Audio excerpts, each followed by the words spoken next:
All right, kids. Let's have a day, shall we? Welcome into 104.5 The Zone. Happy Monday to you. Hope you had a pleasant weekend, sports-wise. I'm not sure.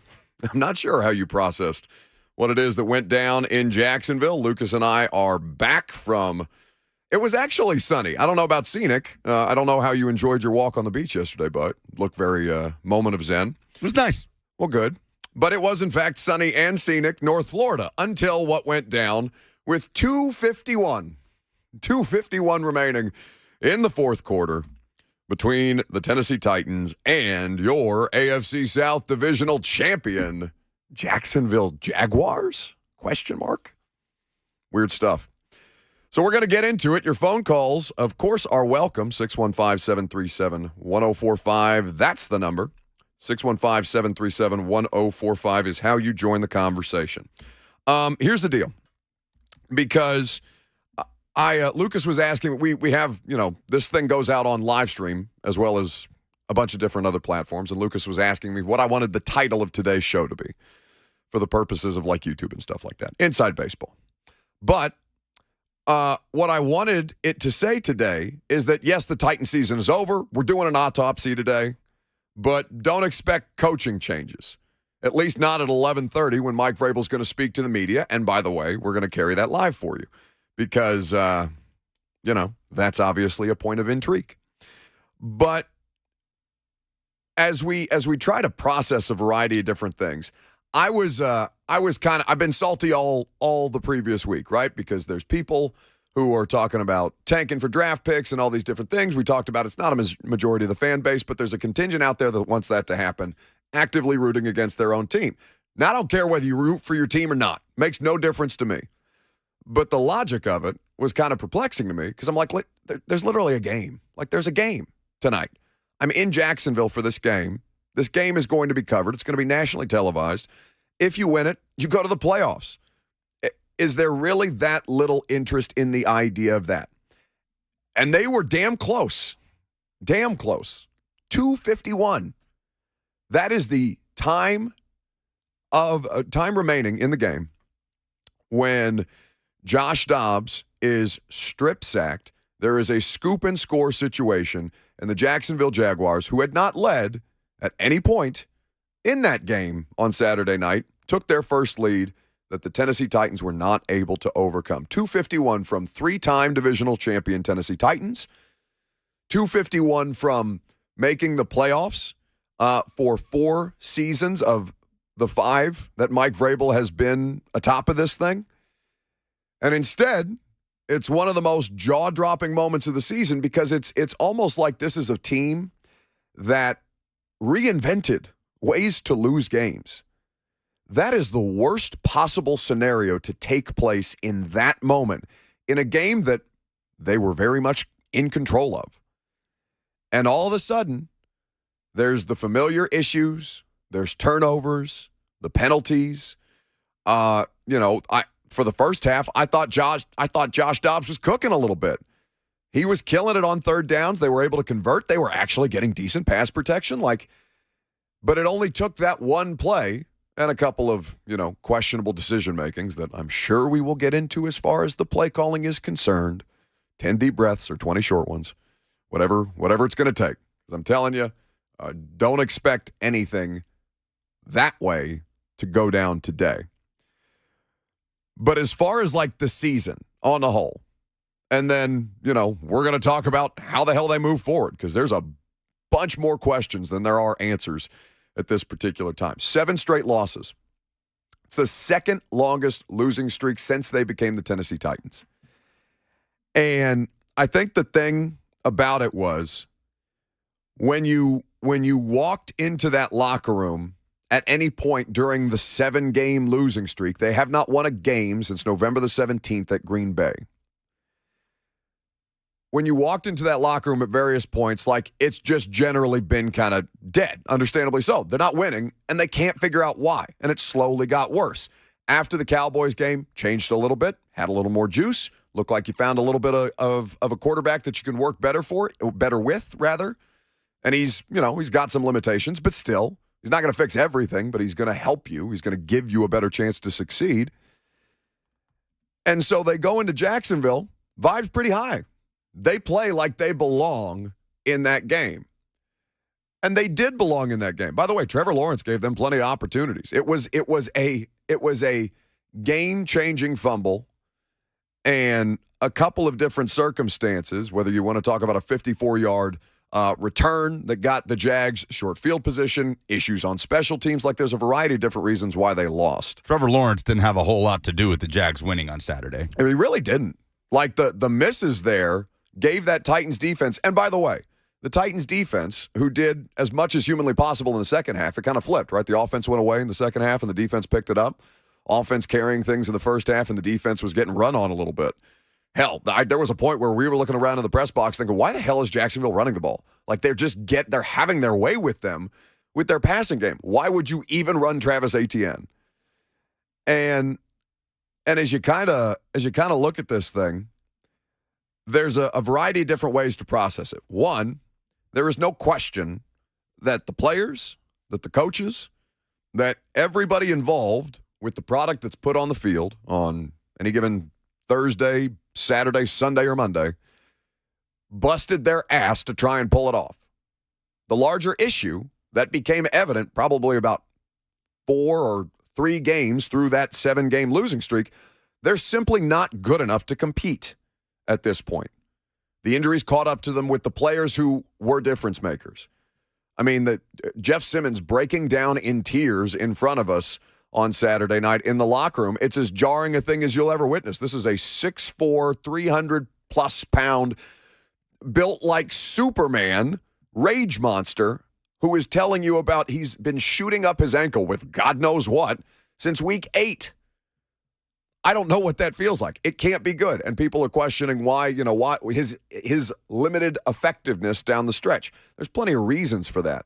They ran out of gas, and they weren't able to get away with it for a second straight year. Now, there are larger organizational questions about why that's the case. 1 year, fluke. 2 years, you can start to find trends. And these are the kind of offseason questions and discussions that will be had. But as far as what they did, yeah, listen to Mike Vrabel. Talk about the effect. He was asked about the effect that it had on him, the way that this thing went down. Mike Vrabel, who has been Super Bowl champion, who has been winner since, birth, basically, at everything that he's done as it relates to football. 7 straight NFL losses. What does that do to a person? Here was Mike Vrabel on Saturday night. No, I mean, not for me. Like, I only care about the team. I care about the players. I care about their families. No, I mean, it hasn't, my family's healthy.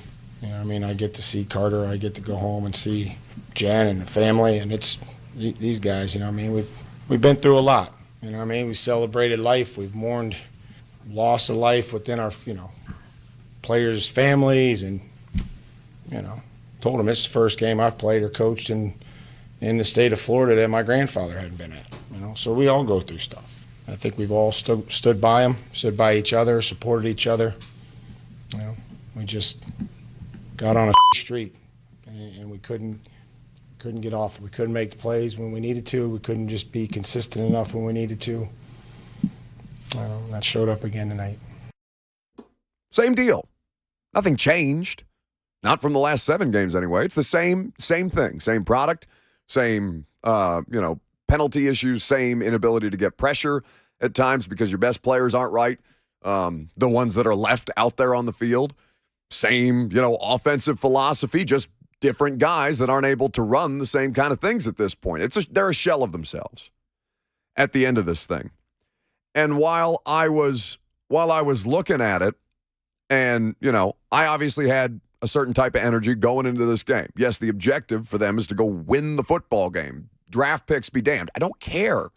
I don't care about draft picks yet. And I know I probably, got too after it on social media with some people because I'm not paying attention to the draft order. You know why I'm not paying attention to the draft order yet? Because I don't care about the draft order yet. They're still playing. And at the end of it, it almost felt like can I call it an act of mercy? For it to just be done? Nobody's enjoying what's going on there. And the situation, they are literally not capable at this time of resolving or overcoming the variety of different things that brought them to that place. So as we work through today's show, obviously your phone calls, 615-737-1045. We'll answer as many questions for you as you want. You're going to hear from a lot of players in the locker room. You'll hear more from Mike Vrabel and Josh Dobbs. 11:30 is when the Titans head coach will meet with the media for the final time on Locker Room Cleanout Day as the Tennessee Titans season ends at 7-10, missing the postseason for the second time in 5 years under head coach Mike Vrabel. I'm Buck Rising. It's 104.5 The Zone.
Welcome back. So, as we kind of go through the variety of different things of that game, should we talk about the game itself?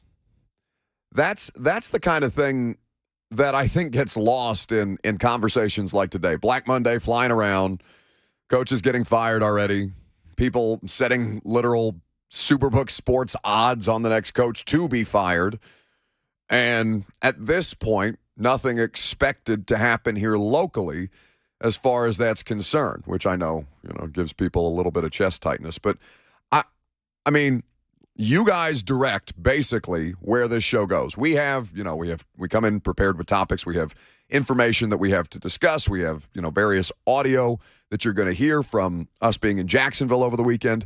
But I wonder if the game is as even remotely a concern anymore as where it is that they go now. Because you've already got Amy Adams-Strunk putting out through Jimmy Wyatt, through the team's official website, statements and quotes on their next general manager search. And obviously, they would prefer to have the news cycle focus on the positive steps, what comes next, and the hope that's associated with that, which is kind of the thing that gets all of us caught up in transactional season.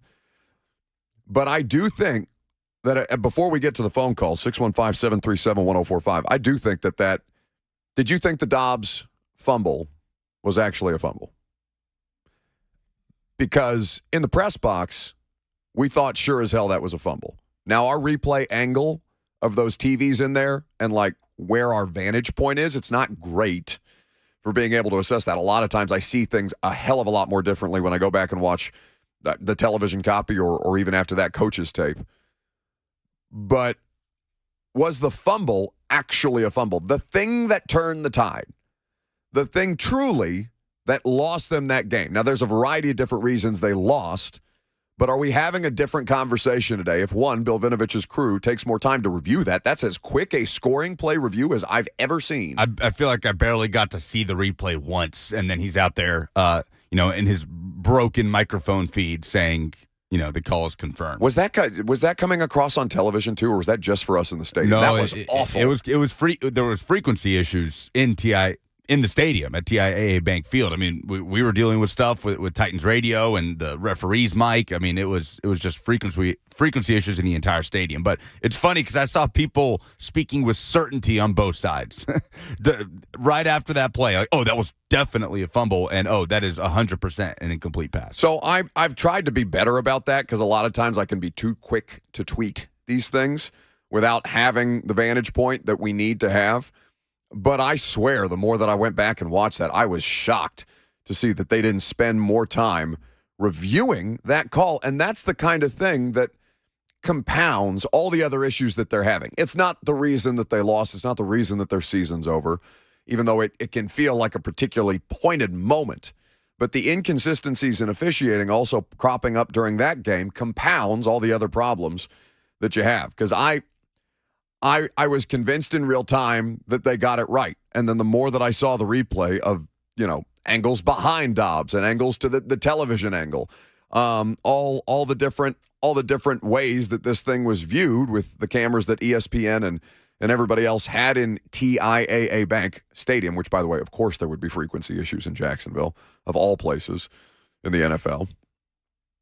I really thought that was a forward pass. Josh Dobbs was convinced now. His job is to sell it one way or the other, but I don't necessarily blame him for trying because his arm to me looked to be moving forward as if that was a forward pass. They called what they called. We asked Mike Vrabel about it after the game, and he said, yeah, I didn't see the replay up top. And by the time, anybody had looked around, that was called for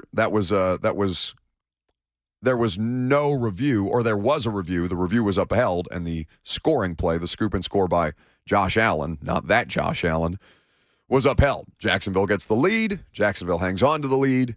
Jacksonville wins the game. Porter in Nashville will lead us off this Monday. Hey, Porter. Hey, what's happening, Buck? Not much, buddy. Hey, I agree with everything you guys are saying, and I think that that review. Why do they say that they're going to review all scoring plays if they're going to come back with a play that was so consequential with such a quick review? It should have been looked into. My question is, had that ball been caught by a receiver, would it have been a completed pass or a fumble? And I believe it would have been a completed pass. I agree with that. Porter, I think you're asking I'm sorry, I didn't mean to cut you off, but I think you're asking the absolutely right question. Go ahead. Yeah, that's it, bro. We are on the same page with this. And with that being so consequential, to rush through that really makes the NFL look bad with credibility. Why do you not take time and examine that play? But anyway, man. Thanks for your service to the community.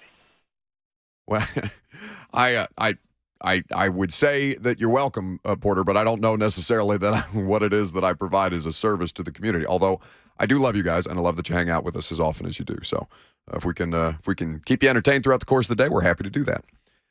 I know people. There's going to be a tendency from some people to kind of put the tinfoil hats on and say, "Oh, the NFL won it." Right? It was the banners that were being held up in the stadium, the signs. It was always the Jags. It was always the playoffs. And then some Titans fans with tinfoil hats saying, "Oh, they never wanted the Titans in the playoffs in the first place. This is their opportunity to get the former number 1 overall pick and Trevor Lawrence in, who, didn't do a ton, to help them go out and win that game, but now gets an opportunity to show what he can be in the postseason." And I think that that question that Porter posed, would it be a completed pass or would it be a fumble had a wide receiver caught it? I think you know the answer to that question the more that you go and watch it. Now, does it ultimately matter? Yes, for the purposes of a smaller discussion, but no, because their season ends. Now, it is the play that is most going to be associated with their season ending. And so when we ask not just Vrabel, but any NFL head coach around the league, when Coach Mack discusses officials the way that he does on the Titans radio broadcast, when he comes in here and talks about it with us and with the other 3 shows, or in all the other different interview settings that Mack is doing these things, right? Inconsistency among the officiating is the thing that gets cited the most. Now, it's not a perfect science. And it's not an easy job, but you have to do it to the best of your abilities.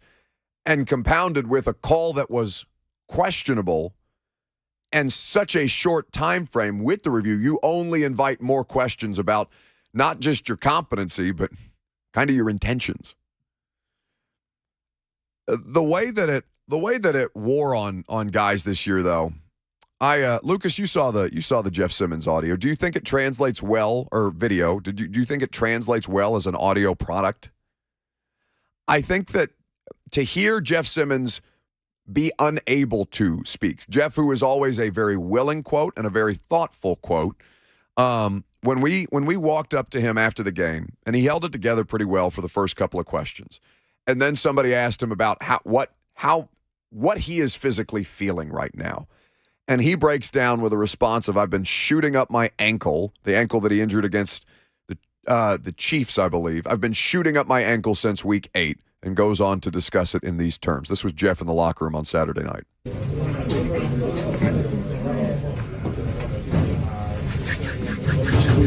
These guys in the locker room, man, I love them. No matter what, I want them to be on that field.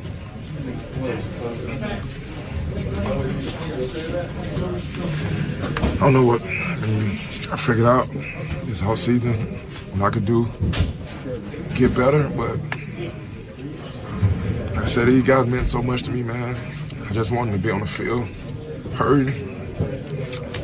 I didn't care, so I'm a fighter, man. I'm a warrior. I'm gonna give it all to my guys because that's how much I love the game in this locker room, man. So I appreciate these boys so much, man. We'll find a way next year to be better as a team, and we're gonna figure it out.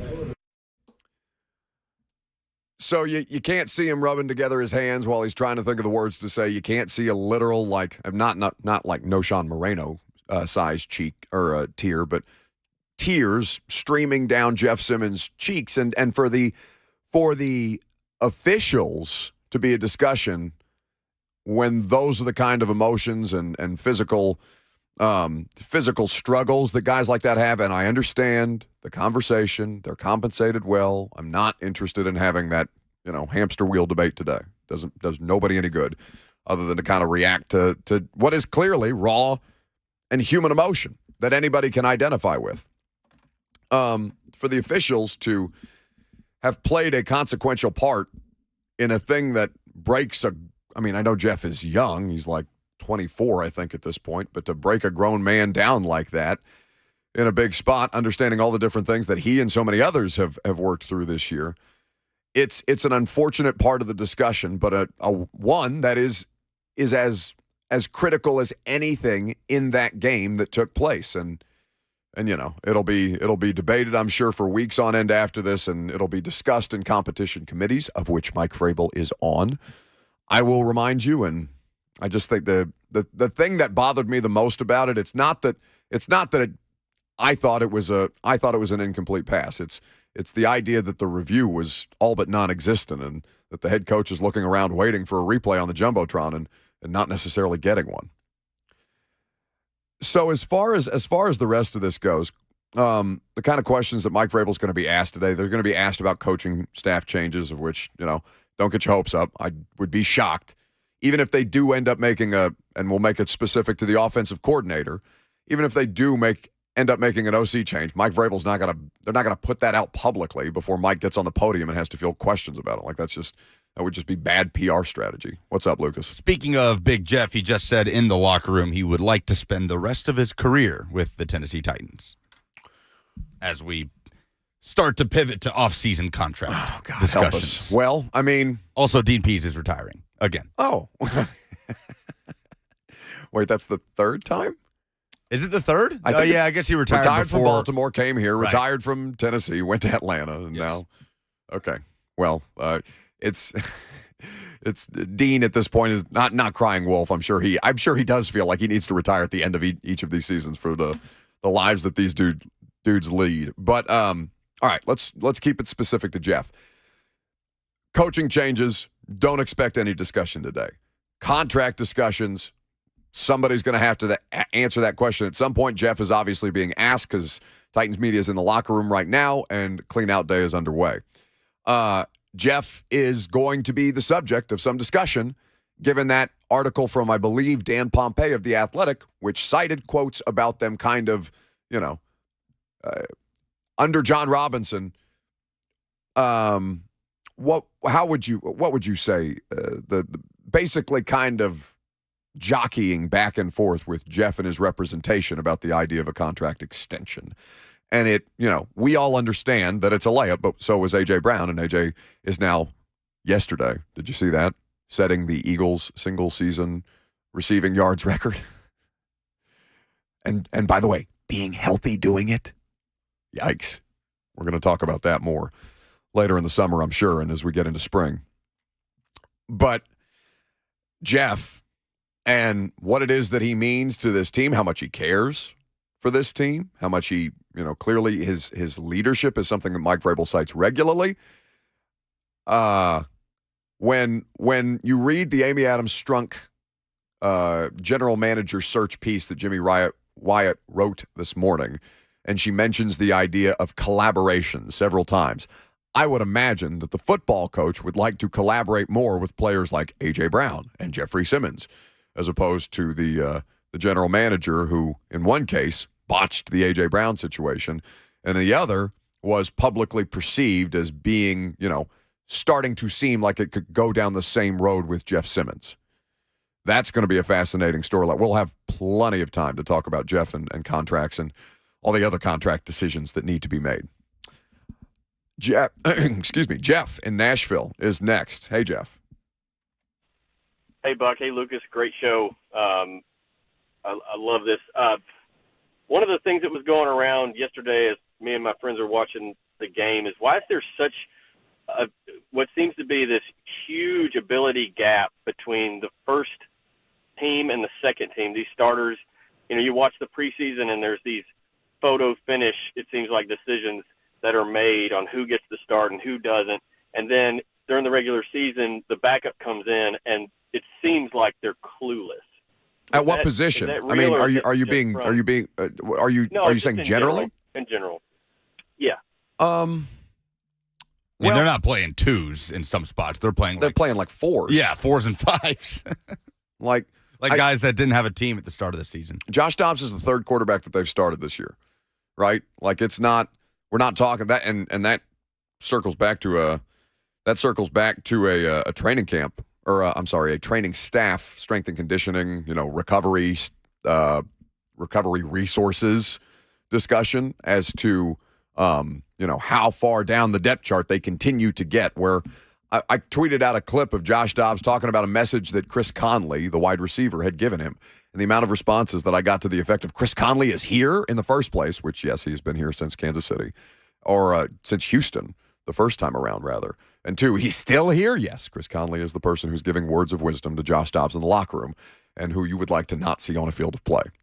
So, I don't know if you're speaking generally across the NFL or if you're talking specifically to the Titans. But if you're talking specifically to the Titans, man, just look, I have to relearn, or I have to learn so many names every week because of the dudes that they sign to practice squads, then call up to the active roster, end up on the active roster, get sent back down to the practice squad, get waived the following week. A constant literal body churn at this point that has Jonathan Ward as the player, the running back, bet you didn't know his name, 33 out there being discussed in the postgame press conference as second effort rushing to get a third down conversion because Jonathan Ward has to play in this game. And who the hell is Jonathan Ward? That's kind of the place that you're at. Paul in Nashville's next. Hey, Paul. How you doing, Buck? I'm good, boss. Thanks for taking my time. Love your show. Thank you. My issue is still on that incomplete pass. I'm looking at it. He had enough. His arm got hit, but he had enough fingertip on it for the ball to travel short, but it traveled, and it wasn't like whirling. It just fell short.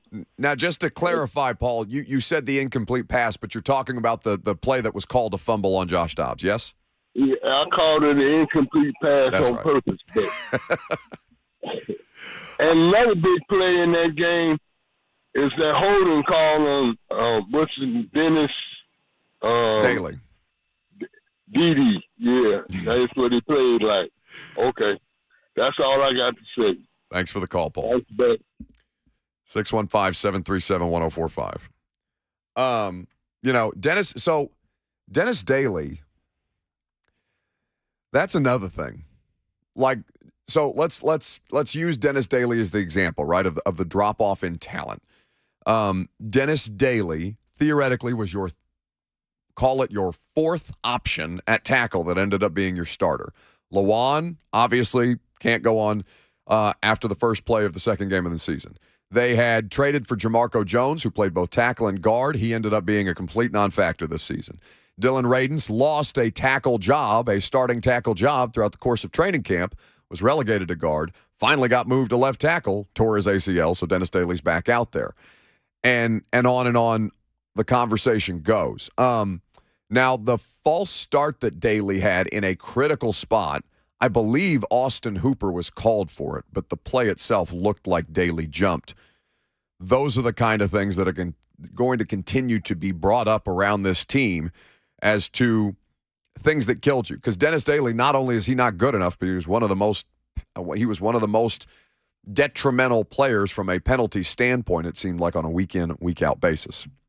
More of your phone calls coming up next. You're going to hear from Josh Dobbs, speaking of guys who have voiced an interest in wanting to return to this team, which quarterback is going to be a very, very interesting discussion throughout the course of our spring and summer. You'll hear from Josh Dobbs coming up next. I'm Buck Rising. It's 104.5 The Zone.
There's a national championship game getting ready to be played today at SoFi Stadium. I know that seems kind of lost in the shuffle, or at least locally. Unless you're a Georgia fan or a TCU fan. So wishing the best for everybody who's going to have the opportunity to watch their team today. We still underfrogging it at this point. I was talking to Coach Mack in the booth about forgetting to ask him about the national championship game on Friday when he's always on our show. And just, you never want to disappoint that man. And there was a look of disappointment that I felt deep in my soul. But good luck to Mac and his frogs today. And to my buddy Tyrell, who is on their strength and conditioning staff, that would be really, really cool to see, even if improbable. Now, Lucas, you put it to a poll at Buck Rising of the national championship game before we get back to Titans calls and you hear from Josh Dobbs. What is the general feeling on the poll at this time? On which poll? On the poll about the national championship. Oh, well, we asked, can TCU pull it off? Yes, they can cover, or absolutely not. And the overwhelming majority, 39%, say, yeah, they can cover. Okay. Well, what's the line currently? 12.5. 12.5, is it? Okay. So we'll see. Going to be. I think it's going to be a fascinating matchup, and hopefully it's at least a competitive game. Meantime, competitive game. That's what the Titans did play in Jacksonville. Now the result, no moral victories. If there were moral victories, maybe they'd have claimed some at some point in the last 7 games, of which all that they lost. 7-3 to start this season. To lose 7 straight, blow a 4-game lead, and to blow it to the team who started 2-6 with what looked at the time to be the NFL's worst record is just such an indictment, man. And those are the kind of discussions that are going to be had when Mike Vrabel is doing his evaluations, not just of personnel and obviously the general manager, whomever he or she, I guess, ends up being down the line. Those are the conversations that are going to need to be had. By the way, Amy Adams Strunk spoke on the general manager search, and we're going to give you those comments in just a little bit. But among the evaluations that'll need to be had are our backup quarterback. I don't think Malik Willis is. We'll see what happens in training camp, but like nothing about Malik Willis this year makes me feel like he can be a substantial, a solid enough backup to not at least consider keeping Josh Dobbs around. Now, Dobbs, I thought, had really good perspective about what it was to be dropped into the middle of this Titan season. This dude didn't get here before the 7-game losing streak. He wasn't on the 7-3 Tennessee Titans. He got here right before the Texans game and was tossed out on the field in his first NFL start on Thursday Night Football. And so he's now the starting quarterback of a team that is riddled with all manner of raw emotions, physical ailments, and just kind of a bit of a head case right now. How do you balance that if you're Josh Dobbs? I thought he had really good perspective. No doubt. I think obviously losing sucks, right? And especially with the magnitude of the game and everything that not only personally just coming here, but the guys just putting into the situation. Chris Conley really put things into perspective. It was like, just look how far you've come in your journey just this year from where you started to where I was 4 weeks ago, So it's been a tremendous journey. I'm really proud of my effort. I'm proud of the team's effort. I'm proud of how the guys fought, especially with the championship on the line. And it sucks losing, but it's part of the game. And we'll rally. We'll watch the film, figure out how we can improve situationally, take care of the football a little bit better, and keep pushing forward. So that's Josh Dobbs speaking on it last night. Again, they didn't win either of the starts. It's not a small feat that he was asked to kind of guide them through. He had moments that cost them. There's no question. Now, I think you can look at a missed blindside block that caused the interception and be a little more diplomatic in your assessment of Josh Dobbs. I think you can look at the call that was a fumble that looked more like an incomplete pass that ended up being the game-changing and lead-changing touchdown for him. The results are what they are. They were 0 for 2. They missed the playoffs, and he had opportunities to show what he could do. But he is among one of the most interesting discussion points this offseason, really the position that he plays, because I think that they have to at least consider keeping if not Dobbs, a better backup quarterback option given what their current quarterback situation is. It's Tannehill at this stage. His health his health prior to this season has been a big selling point, which was not the case when he was in Miami. My Dolphin fans, he drove them crazy with how much time he missed from throughout his tenure there. But it's among one of the more interesting decisions that's going to be discussed. And as we talked about, I believe on Friday, that's probably the best thing that Ryan Cowden, the interim general manager, has done for this team is go out and find Josh Dobbs on the Lions practice squad, bring him in, and give them at least a better chance to go out and win a football game. Back to the phone call, 615-737-1045. Edwin in Nashville is next. Hey, Edwin. Hey, man. Hey, you are a servant. I just want you to know you're doing a hell of a job, both of you all. Well, you're kind. We appreciate you all listening. Well, in reference to the football game, I think the Titans played a hell of a game. A lot of people put them down and said they wasn't going to show, but they showed. And as you said, it came down to the last 2 minutes. And in every football, I've been watching football for about 40 years. And in every football game I've seen, when a quarterback hand is going forward and he has that ball in his hands, that's an incomplete pass. But at the end of the day, go Titans. I thought they did good. Does Josh Dobbs need to stay? Yes, I think he needs to be given a chance to compete because he did he did all that you could ask him to do to go out there. And again, go Titans. Thank you very much for the call, Edwin. So we'll have time to work through all the personnel stuff. And in speaking to Dobbs on Saturday night, he was asked about, would he like an opportunity to return? He first prefaced it with, I don't make those decisions, but obviously would like to come back. I've had a lot of great years in the state of Tennessee is something that he mentioned, and obviously did seem to find a role well and really overtake a role well in the kind of circumstances that he was tossed into the middle of. So we'll see what they end up doing, because I went to the gym. I mean, that sounds like a D-bag thing to say, but I went to work out this morning. That was the first thing that I was asked when I went to check in for my class is, what are they doing at quarterback this year? Not even about the Titans, not even about the Jags game, but about the quarterback situation. There will be time to work through the different elements of that with Tannehill's contract, with Malik Willis, and having an opportunity still to prove things come his second NFL training camp, not being anywhere close to a finished product. And then is it Dobbs? Is it a different player? I think this year, though, they learned that they have gotten away with having inferior backup quarterback options for too long. And if the health thing is going to be what it is in an expanded NFL regular season, I really do think that you have to keep better backup quarterback in consideration if Malik Willis is going to struggle for a longer period of time. Let's go to Daryl in Nashville up next. Hey, Daryl.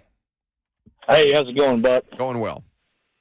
I just wanted to say that I really appreciate Josh Dobbs being willing to be thrown out there in this terrible system that we have this year, unfortunately, for the Titans, and just be willing to be able to go out there and risk his career for us, essentially.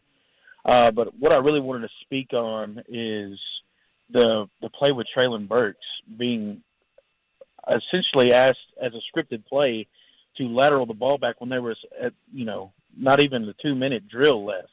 We still had time to go out there and win that game, and then we just throw the ball away. I mean, that could have been a pick six. It could have been anything. I just think that the play calling really needs to be looked at in this offseason, and I think the people who are scripting those plays need to be held accountable for us. So that's all I really had. Thank you for the call, Daryl. So that wasn't, if I recall correctly, that the Traylon Burks near disaster lateral. I saw people call, well, I can't say the word on air, but it's not the Music City Miracle. It's a word that rhymes with city miracle in Jacksonville, that ball was not intercepted, because it does feel like they have 2 or 3 moments a game where you white knuckle it a little bit if you're a fan of the team, and And just generally, because you're sitting there, what the hell are they doing? We looked around at each other in the press box, like that couldn't be something that he was being asked to do, was it? Vrabel said as much after the game. He said that was something that they had looked at. They thought they had the opportunity to try something there. It's kind of like Derrick Henry, throwing a pass and drawing a defensive pass interference, which was pretty interesting to see. Derrick trying to Joe Flacco his way down the field and did get a call out of it, even though it looked like he wasn't going to take the sack and threw it into a bit of traffic, but ultimately ended up working out in their favor. Listen, they're going to – I mean, the evaluations of everything, coaches, players, self-scout, whatever you want to call it, that started on the plane ride home. Like, that's already underway. Now, the decision-making is something that from a staff standpoint, I don't expect them to do or at least announce anything. Maybe it gets reported before. Maybe until, like, combine time. Like, I think we've got at least another month and a half if they're going to do anything. Now, I'm sure there will be some shuffling pieces and parts anyway, whether it's staffers being promoted or staffers being interchanged, not necessarily coordinators. I don't know at this point if Todd Downing is going to be retained, but I have been telling you this for a while. I think it's infinitely more likely than not. Let's get into the general manager element of this coming up next before Mike Vrabel speaks to the media at 11:30. We'll carry that press conference live for you. I'm Buck Rising. It's 104.5 The Zone.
It is 11:03. Good morning from the Superbook.com sports desk. I'm Lucas Panzica. On Saturday night, the Titans season ended in Jacksonville with a loss to the Jaguars. Titans had the ball with a 3-point lead and 3 minutes left, but Joshua Dobbs sacked from behind, which led to a 37-yard go-ahead scoop and score by Josh Allen off the fumble. Dobbs looks. Hit as he throws. The ball stumbles out. It's been picked up by Allen. He'll return it for a touchdown for the Jaguars. Allen has just returned the Dobbs fumble for a touchdown. Mike Keith on the Titans radio call. Final score 20-16. Jacksonville wins the AFC South. They will host the Chargers in the wild card round. The Titans season ends at 7-10 on a 7-game losing streak, the first losing season of the Mike Vrabel era. It is locker room cleanout day at St. Thomas Sports Park. Mike Vrabel will meet with the media coming up at 11:30. A little bit of news around the league. The Arizona Cardinals have fired head coach Cliff Kingsbury and Atlanta Falcons defensive coordinator, former Titans defensive coordinator, Dean Pease, announcing his retirement. For all your foundation repair and waterproofing needs, visit USSTN.com. Breaking news at once in your home for the Titans and Vols. This is 104.5 The Zone.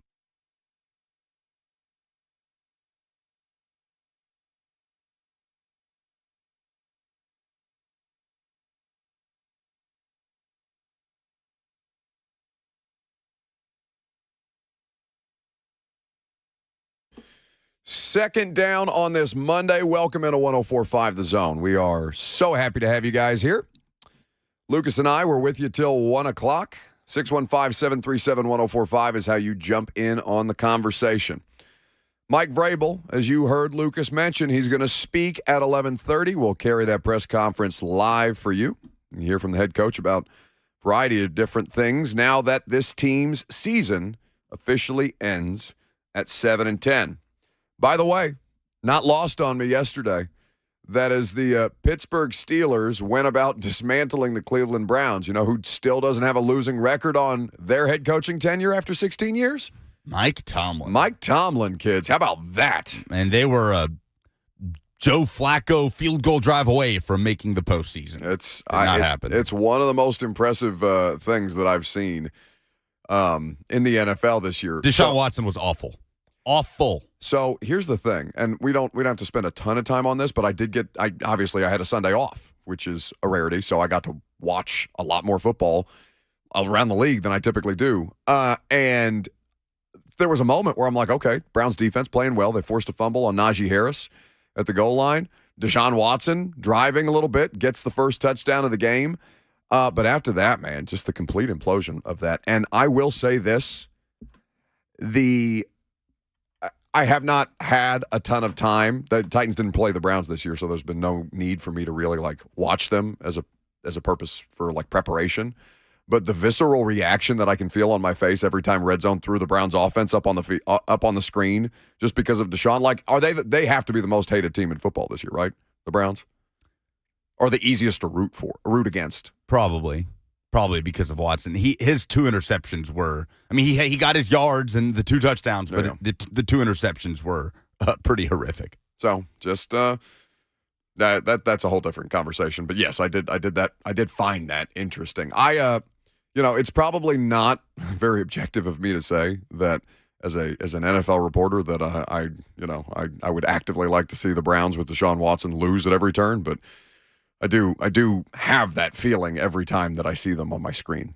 Either way, let's talk about this team and a statement, quotes. Well, not a statement, but quotes given to Jimmy Wyatt, who is obviously the senior writer and editor for TennesseeTitans.com, from controlling owner Amy Adams Strunk. Now, the point of discussion was the general manager search that will now be underway. Now, I would say to you, first and foremost, before we even discuss the contents of the article, that there have been, that it's Black Monday in the NFL, that coaches are being fired, and that the Titans have not announced any coaching staff changes at this point. I would say to you that is, again, another emphasis on what it is that this process is about to be like for them. And then, for the next thing that we see, courtesy of the team, is a an article around the ownership's search for a general manager again leads me back to her belief in the need for better personnel. So, it's been about a month, right, since John Robinson got fired. And the interviews, it says in this article, are expected to begin this week. This is the quotes. We've been working on it for at least a month now, Strunk said of the process. I'd like to have a general manager as soon as possible, but we're not going to rush the process just to get someone in as quickly as possible. The way we have it planned right now is we have 2 rounds, and we're going to see where these interviews take us. She goes on to say, we've cast a wide net. We're going to interview just as many people as we need to. I have a lot of people I want to interview, so it's going to be pretty extensive. There's a committee approach, which includes Kenneth Adams, who's part of the ownership group, Burke Nihill, team president, the chief legal officer, Adolfo Birch, and general counsel and chief of staff, Dan Worley, all involved in the interview process. It also notes at some point, Titans head coach Mike Vrabel will be a part of the process, but make sure to note that later in the article, because you know Mike's going to get asked about that today. We want someone who is an exceptional talent evaluator, exceptional at roster building, and someone who is an excellent decision maker, Strunk said. I also want someone who is a collaborator, keyword, someone who is able to find and build consensus to get to the best answers for the team, someone who is open to innovation and evaluating talent beyond the traditional avenues. We just really a talented person in all areas, which, of course, everybody's looking for in any role in life. But more than anything, Amy Adams Strunk goes on to say, I want someone that can collaborate. Again, that word.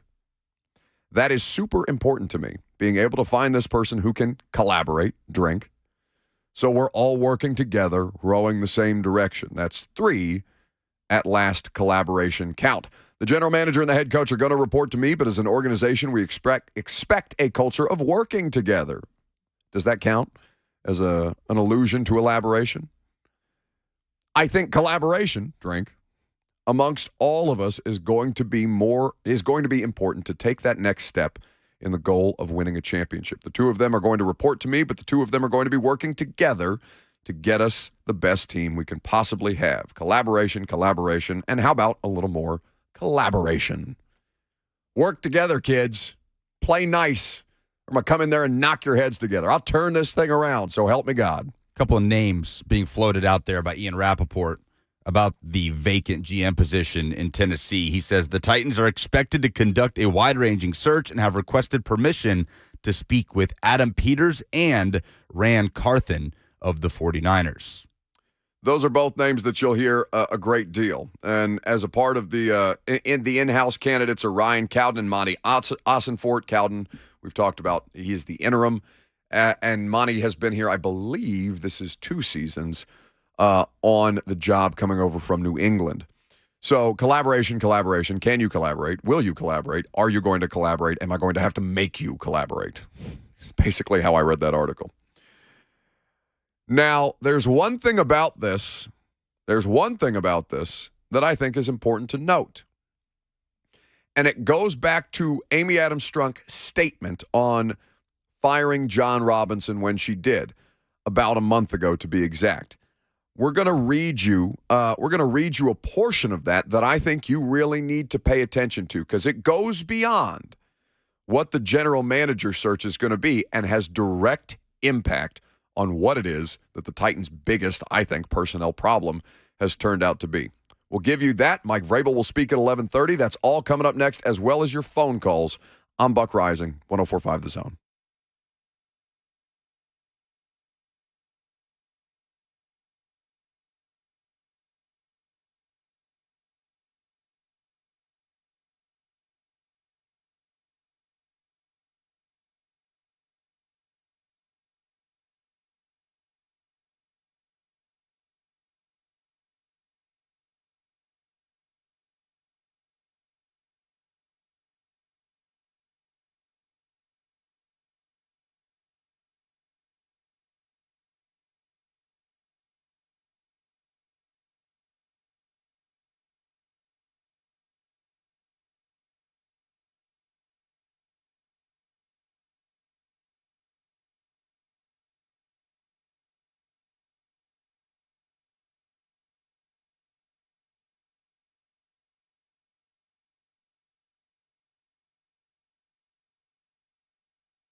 So, Mike Vrabel up in 10 minutes. Locker room clean-out day underway at this time. Black Monday in the NFL. Heads are rolling.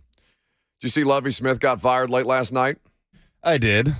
Did you see that Lovie Smith won a game, taking the Houston Texans out of the number 1 overall pick before that team had the opportunity to fire him? Yeah, surely one of the greatest revenge wins in NFL history. I can't tell you the ways that delighted me. Did you see what Tony Dungy had to say? I feel like I'm just asking you questions at this point. But Tony Dungy, the former Tampa Bay Bucks and Colts head coach, said of the Houston Texans organization, speaking of organizational changes that are getting ready to be made, cough, cough, Tennessee, perhaps. What are the Texans doing? What kind of operation is this where you don't have any convictions about supporting the coaches you hire? Who is going to want to coach there if you might only get 1 year to implement your plans? 2 years in a row is ridiculous because, of course, they did the exact same thing to David Culley. Lovie Smith, man, I feel terrible for him, but I did delight in the Texans beating the Colts yesterday to get them the number 2 pick instead of the number 1 pick, so Lovie can say bleep you on the way out the door. Yeah, I mean, not that it terribly matters. The Bears aren't looking for a quarterback with the number 1 pick. No. Texans will be right there at 2. They'll be able to get whoever they want, but it's the principle. Yeah, and you knew exactly what that situation was going in, right? You say, okay, Lovie Smith is the coach. Okay, he's just going to get David Culley again. That is the most directionless franchise in the league right now. Which is saying something. Now, I know one down the road that he could do with a little bit of direction. Because at this point, they would be picking 11th overall in the NFL draft. And as they look at the next general manager, those are some critical decisions that are getting ready to be made. So we read you some quotes from Amy Adams Strunk, the controlling Titans owner, spoke to Jimmy Wyatt. Collaboration, collaboration, collaboration, more collaboration and collaboration, please and thank you, is basically what was taken away from that article. So I want to go beyond that, though, because I think there's a reasonable overlooking of Amy's involvement in what this franchise can do to improve. Not saying that she hasn't done a tremendous job as controlling owner. I think given the depths that this organization was before she kind of took control of things, they at least have direction now. But I want you to listen to this from their original statement when they fired John Robinson a month ago. Since becoming controlling owner in 2015, my goal has been to raise the standard for what is affected or what is expected in all facets of our organization. I believe we have made significant progress both on and off the field through investments in leadership, personnel, and new ideas. This progress includes the core of our business, the football team itself, which is regularly evaluated both by results, wins, and losses, and team construction roster building. I am proud of what we have accomplished in my 8 seasons of ownership, but I believe there is more to be done and higher aspirations to be met. She goes on to thank John and his family.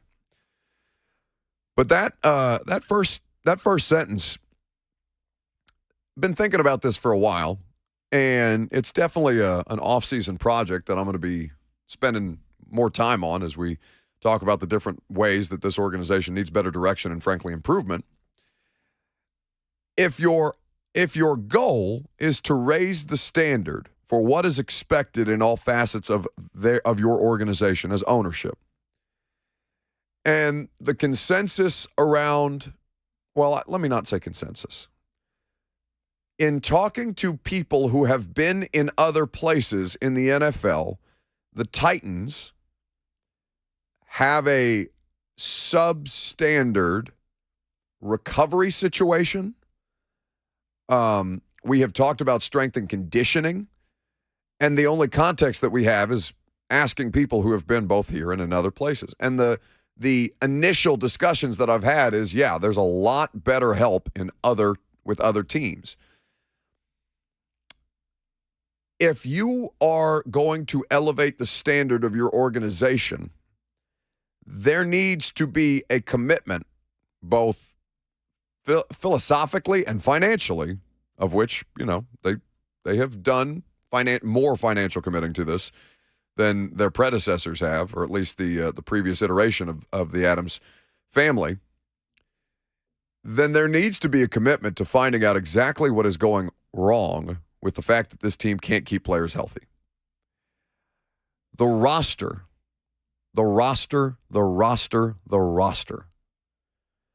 You have heard it 10,000 times.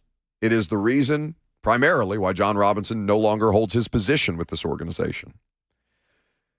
The football team is coached by Mike Vrabel, who has expressed not wanting to rely solely on talent alone. Okay, well, what happens when you are talentless? Because they have been on the fringe of that en route to 7 straight losses this year. There is talent there. By the way, Mike Vrabel is at the podium. It appears early, Lucas. So if you could pull that up for me at your convenience, and we'll jump on over to St. Thomas Sports Park. 11:30 was the scheduled press conference, but it looks like I'm seeing some quotes from Mike right now. Is he up? All right, let's go to Mike Vrabel. Out of here, and can you trust them that the messages that you're portraying to the team are getting relayed, and that they're allowing for to put your message into their own words, and that they're not out there looking for another job, or they're not giving the players mixed messages. I think that's the loyalty, that I'm looking for. The loyalty that I have is obviously just to do, put people in place that are, right for the football team. And so I'll look at each and every phase of our team as it relates to the coaching staff, as it relates to the players, and that process has obviously started. Just finished up meeting with the players and thank them, and then I'll have conversations with the coaches throughout this week and next week. What's it bringing Todd back as offensive coordinator? What's it like for you, Mike, as a head coach? What was your final message to them? Well, the final message was that I thanked them. I thanked the guys that started this process on April 18th. Had been through a lot. I thanked them for their dedication. Other than a few games, that I felt like, maybe we were outmanned. I felt like, we competed. Unfortunately, we were 5-6 in one-score games. That's something that had been a strength of ours in the past, and it wasn't.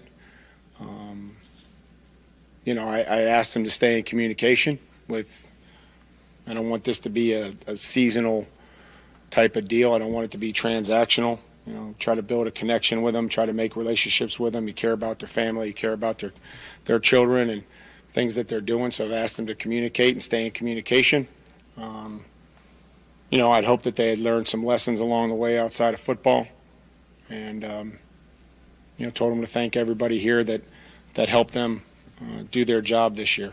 Mike, are you bringing Todd back as the offensive coordinator? Our offensive coordinator and Todd, that'll be part of the conversations, and that'll be part of my evaluation, this week as it relates to the football team. Any changes been made yet, Mike, on the coaching staff? No, not yet. Just still, again, working through conversations with the players and having some meetings, and, I'll meet with the coaches and, continue that process. When you look at offense in particular, Mike, and Todd's 2 years, numbers have gone down. Obviously, a lot of factors go into that with injuries and so forth. But, I guess what in your mind has he done best over the past couple of years? Well, I think that there's a consistency. I think we've, built the offense around Derek. We've, had a lot of success in that regard. We have to protect our quarterback better. When you don't protect your quarterback, they get hurt or they turn the ball over. So we have to do that. We have to take care of the football. We gave it to our best player, and he turned it over this year, and he hadn't in the past. And so, there's a lot of factors that go into performance, and we'll look at everything. Why is it important to bring back a guy like Jeffrey Simmons? Well, Jeff's under contract, I think. So. But just in future with the negotiations, just what does he bring to this team? Oh man, leadership, toughness, accountability, performance. Just every day coming to work with a great attitude. He plays through a lot of pain and discomfort. He played, through a lot of things in his career here. So those are things that I value and appreciate in a player. Are you optimistic that Ryan will be your starting quarterback next year? Well, I mean, we have a lot of guys here that are under contract. We have a lot of guys that want Ryan to get as healthy as he possibly can, and then go and be our quarterback and figure out things that are going to help us win. And then that's the case for a lot of guys. A lot of guys are that are under contract that finish the season not out there. So let's get everybody healthy and let's see where everybody's at, and then we can make some decisions. So you don't feel comfortable right now committing to Ryan as the starter for next year? Well, I mean, he's our starting quarterback. If he was healthy, he's our starting quarterback. You know what I mean? So that's all I can tell you. And right now, there's a lot of guys that aren't healthy and that didn't finish the game. I mean, I think we're going to talk a lot of hypotheticals 2 days after our last game. So, happy to talk a lot about things that I can answer, but I can't answer things that are in the future. What has Amy told you about how the kind of search now that we're out of the season, how the search will play out for the GM and what your role will be? Well, comfortable, with those conversations about, being involved. I think that they're excited about the group that they're going to bring in and meet with. And I think that, once they kind of get through that first process, be involved in, whatever would come after that in probably a smaller group. Excited about that process and being involved and, helping in any way that I can. She asked for your input on anyone that you may already know that you would have a preference for? Yeah, I mean, we've had conversations about it, so I would just say that those were good conversations, open conversations. So, yeah, that's, it's not like Amy's kept me in the dark about the process and how that's going. A lot of players talk about the uncertainty, with the fact that there is no GM at this time. Did you discuss that at all with your players and how they approach this offseason, whether they're under contract or not? I mean, as a player, there was always uncertainty, so as a coach, there's uncertainty in this business. It's whether there's a GM, there's an interim GM, whether there's no GM, there's uncertainty. That wouldn't change if we hired a GM tomorrow.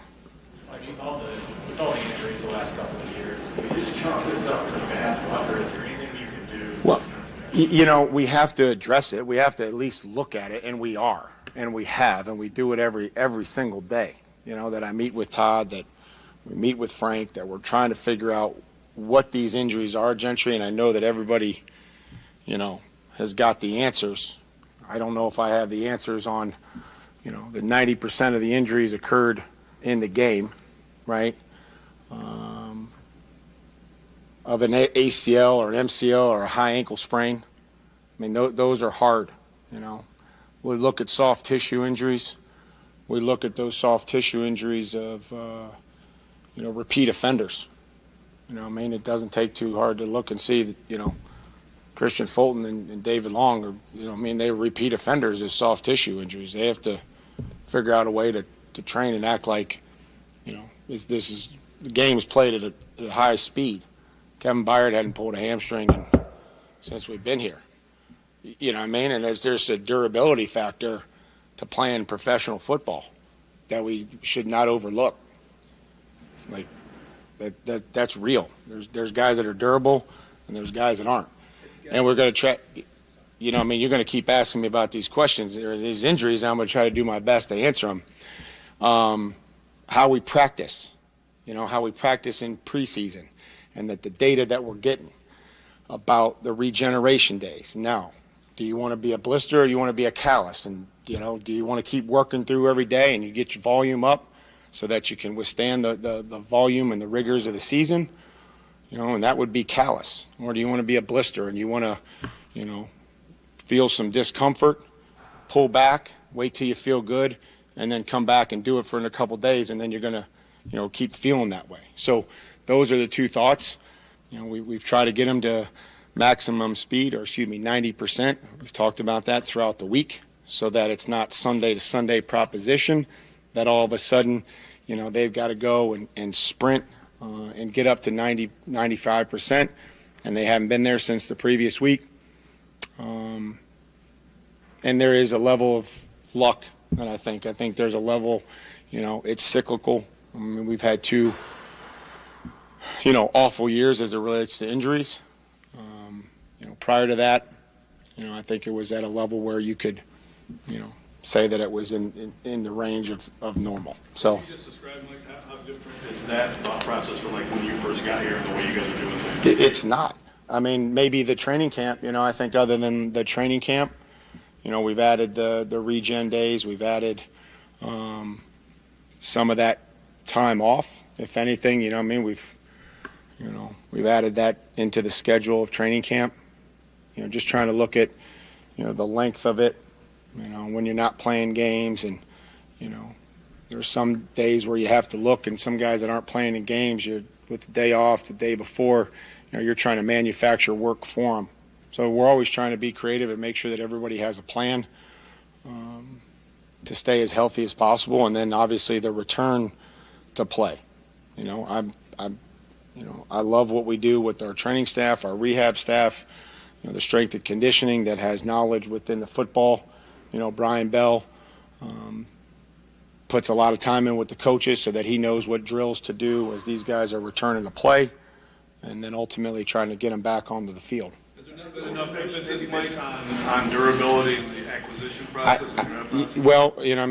We've certainly brought some guys in, or had some guys that have had some injury history. And if that's, I don't know if that's always a predictor of the future. In some cases it maybe was, and in some cases it wasn't.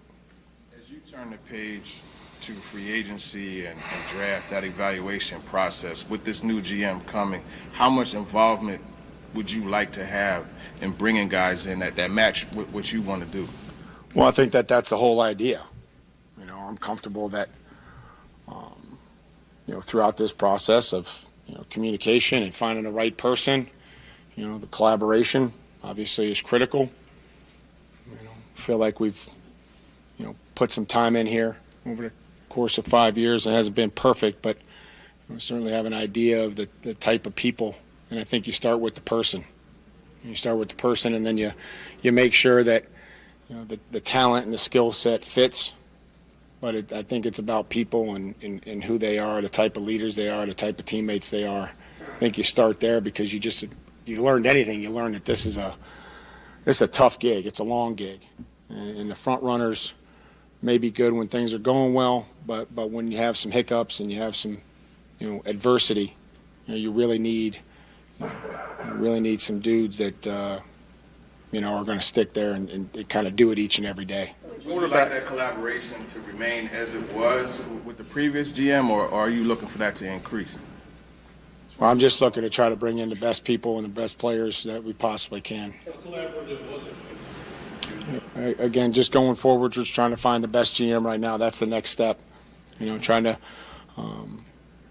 work through the staff, work through the players, work through meetings. And then when they ask me to be involved, I'm comfortable and excited to be involved in the process, not about where we were or what we did. At the quarterback position, did Josh Dobbs give you something to maybe think about as far as bringing him back? And to kind of piggyback on that, what's the message to Malik moving forward?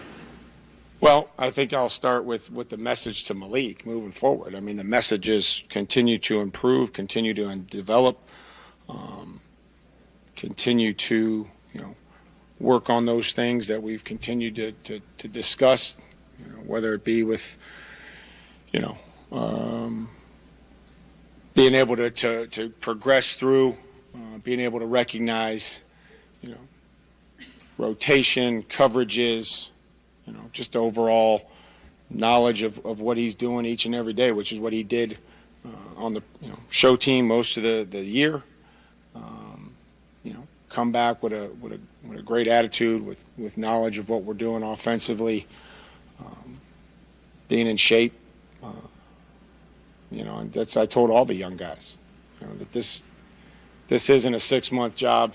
If they don't work harder between their the next 4 months than they did to get here, there's a whole new crop of players that are waiting to come into that spot. That's the nature of this business, and that's not a threat to anybody. That's just what it is. You know, you look at the development of Tier Tart over his first, second, third year. I mean, or whereas said Jaden Peavy, if you don't do anything, you don't work any harder, then we just got another Peavy that'll just come through the pipeline. And just explaining to him. As far as Josh, I think, certainly you'd have to have a conversation. I enjoyed having him here. I think he made an impact in a short amount of time.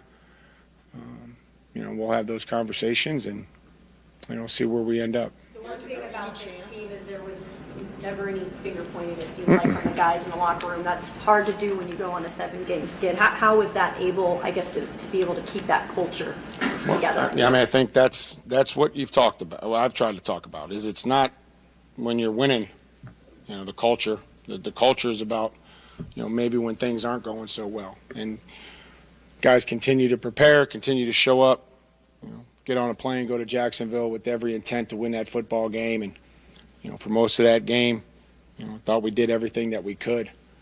It came up short there in the end. But, it all comes down to, trying to be consistent and starting with my message to the team, the people that we put around them, the coaches and the trainers and, our support staff, and then obviously the players. It's their responsibility, and they did that. They stuck together and tried to find ways to prepare and try to find ways to win. Mike, as you go about, this organization would go the path of rebuilding from the bottom up, as opposed to running it back with the group that you guys have had over the last couple of years with changes? Well, I mean, I think that there's a number of things that you could do. We could, there's a lot of that's those questions that you ask every year. As you construct a roster, as you do a lot of different things, and our goals will never change. Our goal is to have a championship football team. Have fallen short, of that. But we still know what wins. We still know, and we're going to win. But again, there's decisions that will be made throughout the off season, and starting with, free agency, guys that we identify, trying to get somebody hired and looking at where we are with the salary cap and all those things that everybody's concerned about. Mike, as you go about evaluating your coaching staff and your players and looking at what needs to change, how do you go about evaluating yourself as you kind of reflect on kind of what's been your first losing season? How do you kind of internally look at the job you've done?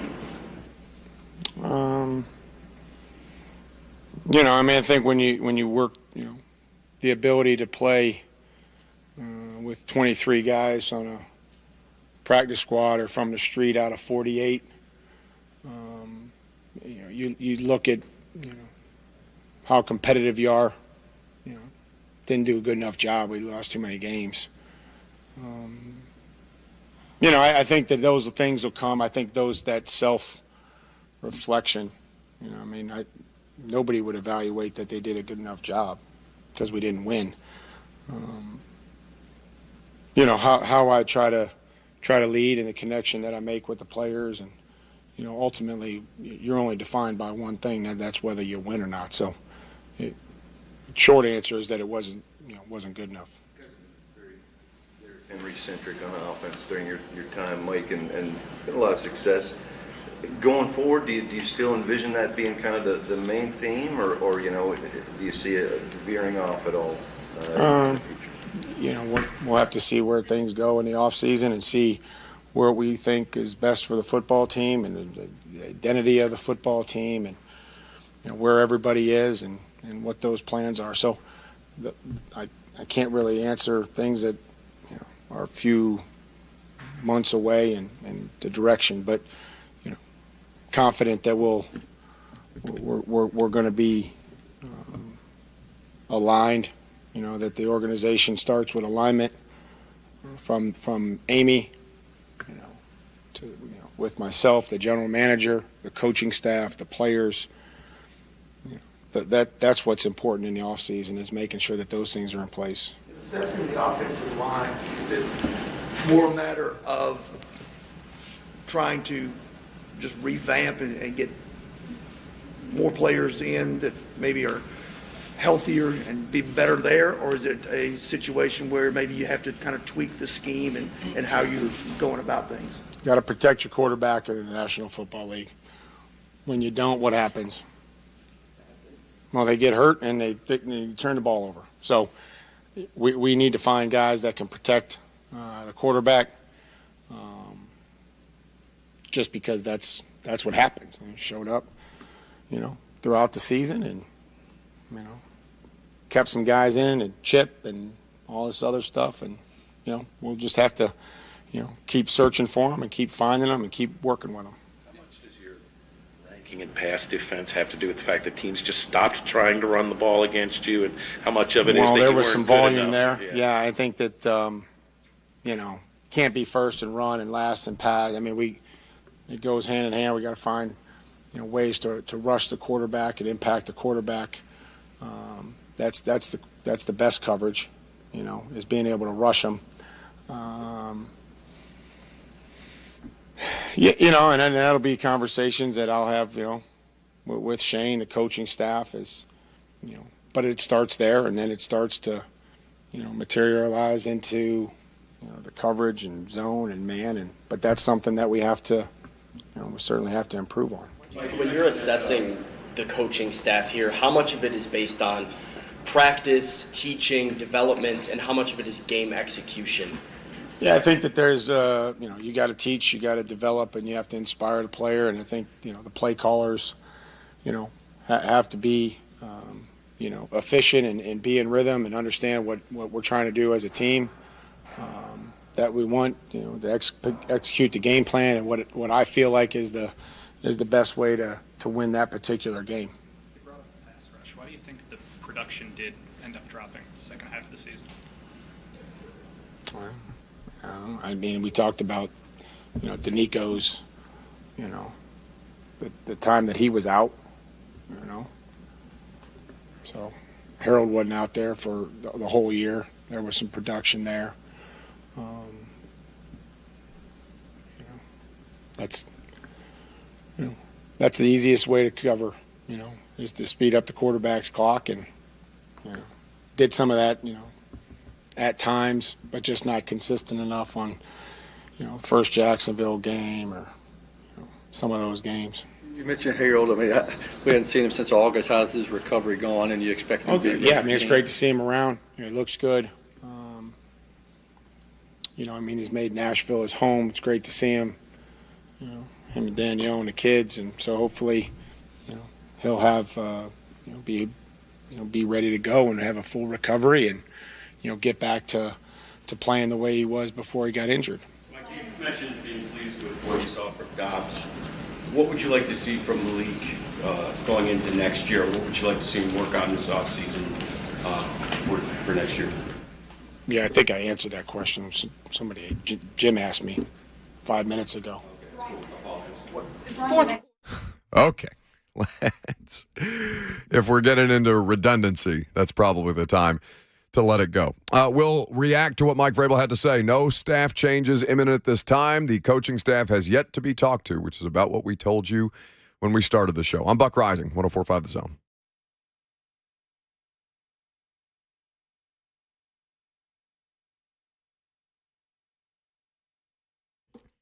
Down.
So Mike Vrabel's still at the podium. Those end-of-season press conferences tend to drag along. Now, in the interest of time, I think there's a lot of this stuff that we'll be able to suss through, and we'll have a lot more audio for you throughout the course of the rest of the week. So not too concerning there. But I do think that the thing that we need to talk about is, first and foremost, his response about evaluating the staff. He brought up a couple of different things that are worth talking about. And I told you guys on the front end, do not expect staff changes specific to the offensive coordinator today. That is not something that's not within their MO. It's not anything that they've done since Mike's been hired. Those things typically get sussed out around the combine. So we have a good month and a half, if changes are to be made, for us to continue to discuss whether changes will be made or not. Now, what it comes down to is this, and we went along with the press conference, so I'll keep it brief. What it comes down to is this. Mike Vrabel has already, and the coaching staff, but by nature of Mike Vrabel and the coaching staff, they have already been given the benefit of the doubt by the ownership. The ownership is talking about finding the next general manager before doing anything else.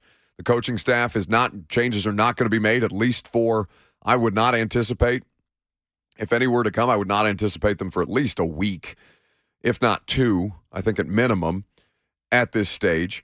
And I think that's just kind of the process that Mike is going to do things at. He's going to do things at his own pace. So as badly as you want it, or you think you want it, that's where we're at right now. Now, what I'm going to get into with you coming up next is how these things are viewed internally and what is going to go into the decision-making of Mike Vrabel as he assesses the future offensive coordinator, Todd Downing or not, of this team.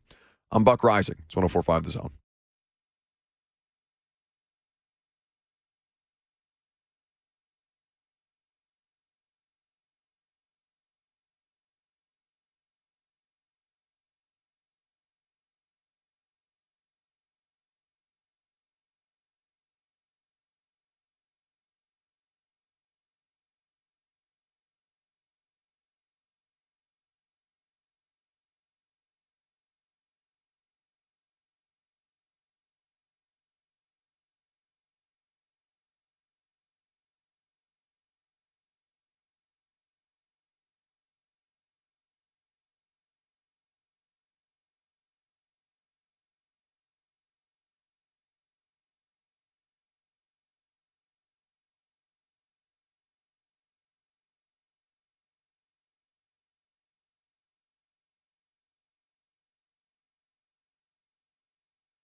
It is 12:02. Good afternoon from the Superbook.com Sports Desk. I'm Lucas Panzica. It's locker room cleanout day at St. Thomas Sports Park as the Titans season is officially over at 7-10 following Saturday night's 20-16 loss at the Jacksonville Jaguars. Mike Vrabel just wrapped up his press conference with Titans media and was asked, of course, about the process of any coaching changes potentially today or this week. No, not yet. Just still, again, working through conversations with the players and having some meetings, and I'll meet with the coaches and continue that process. News from around the league. The Arizona Cardinals have fired head coach Cliff Kingsbury and general manager Steve Keim of Arizona, stepping aside to focus on health issues. Of course, the Houston Texans firing head coach Lovie Smith last night. And in Atlanta, Falcons defensive coordinator, former Titans defensive coordinator Dean Pease announcing his retirement. For all your foundation repair and waterproofing needs, visit USSTN.com. Breaking news at once in your home for the Titans and Vols. This is 104.5 The Zone.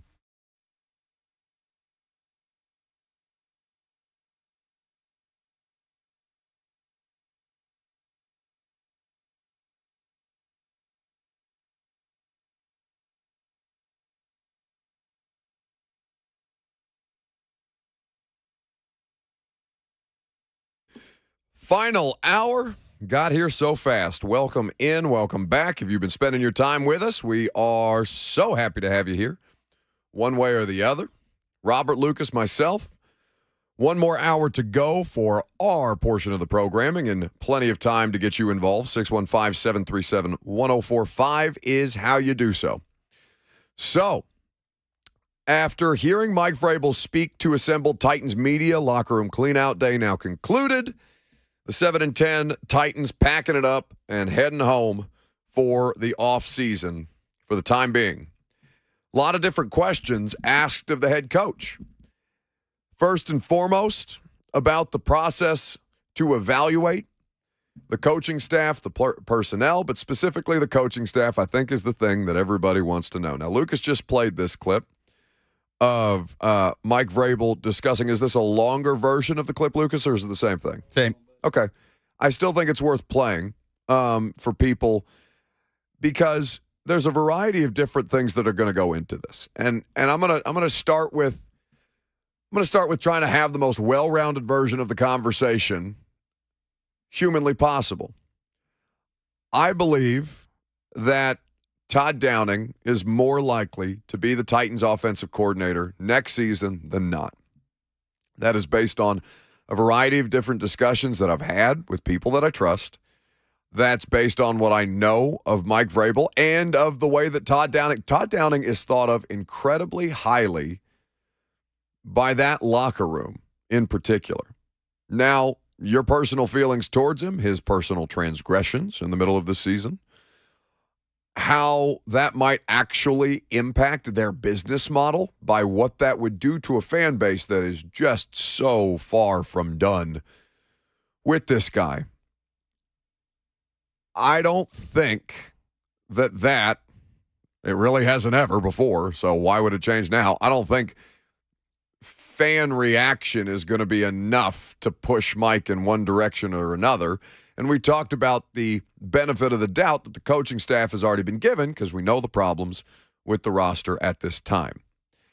And what I want to pivot to before we let you hear from Mike Vrabel on the coaching evaluations is Mike Vrabel talking about the injury situation. He brings up the injury. Well, he's asked several times about the injury situation. How long is the clip, Lucas? Because I know there was a variety of different directions that he took it. In fact, we'll get that for you momentarily. On the idea of Kevin Byard, being durable, Christian Fulton and David Long were the two examples of guys who were, quote unquote, repeat offenders. So we'll play that for you momentarily. But at the end of the day, they're going to cost-benefit analysis this thing, and they're going to say, is Todd Downing, they're not going to say is Todd Downing Arthur Smith because he's not. There are differences in the way that those two guys do their job. If, Todd Downing had a healthier roster, does this team make the playoffs given what they were supposed to have? The answer to that is probably going to be yes. Is Todd Downing doing the job to a standard that the Titans expect him to do it? Well, the answer to that question is no, because they've lost 7 straight. Their scoring totals have nosedived. Their second half offense has been a complete bleep show. And in all of this, how much are they looking at? How much are they taking this piece by piece and saying, okay, this happened here where their play looked good. We were going to be able to pull it off. And then, false start on third and 3, sets it back, a hold, an operational penalty, all these different things. Is ultimately the design of the offense the way that Mike Vrabel wants it to be? That's the thing that I think people are, understanding at this stage. Mike's involved very, very much in what you see on the field. The first down runs with Derrick Henry, they are a thing that they want to accomplish. They are a thing that they want to establish, even as a lot of times it just feels like they're throwing first down away. Even as we know that Derrick is capable of truly special things. Their identity, their philosophy, their approach to all of these things, that's a trickle-down effect. The offense is not different. It's not drastically different than when Matt LaFleur was here under Mike Vrabel. Not different than what Arthur Smith was running as far as the concepts, the designs of the play, the things that they know worked for them at the time. The biggest difference is it's not A.J. Brown running those bang play action crossing routes. It's, whomever at any given point. It's NWI this season. It's not Taylor Lewan blocking healthily, which it hasn't been for some time, but it's not Taylor Lewan blocking on the left side for Ryan Tannehill, Josh Dobbs, or Malik Willis. It's Dennis Daly. It's not Roger Saffold playing left guard for that offensive line. It's Aaron Brewer. It's not Ben Jones playing center. It's Corey Levin. It's not Nate Davis playing right guard. On and on and on and on. It goes, okay? Offensively, who they are, what they look like, that comes from the top down. Now, it is incumbent upon the play caller to learn how to color essentially within the lines that are set.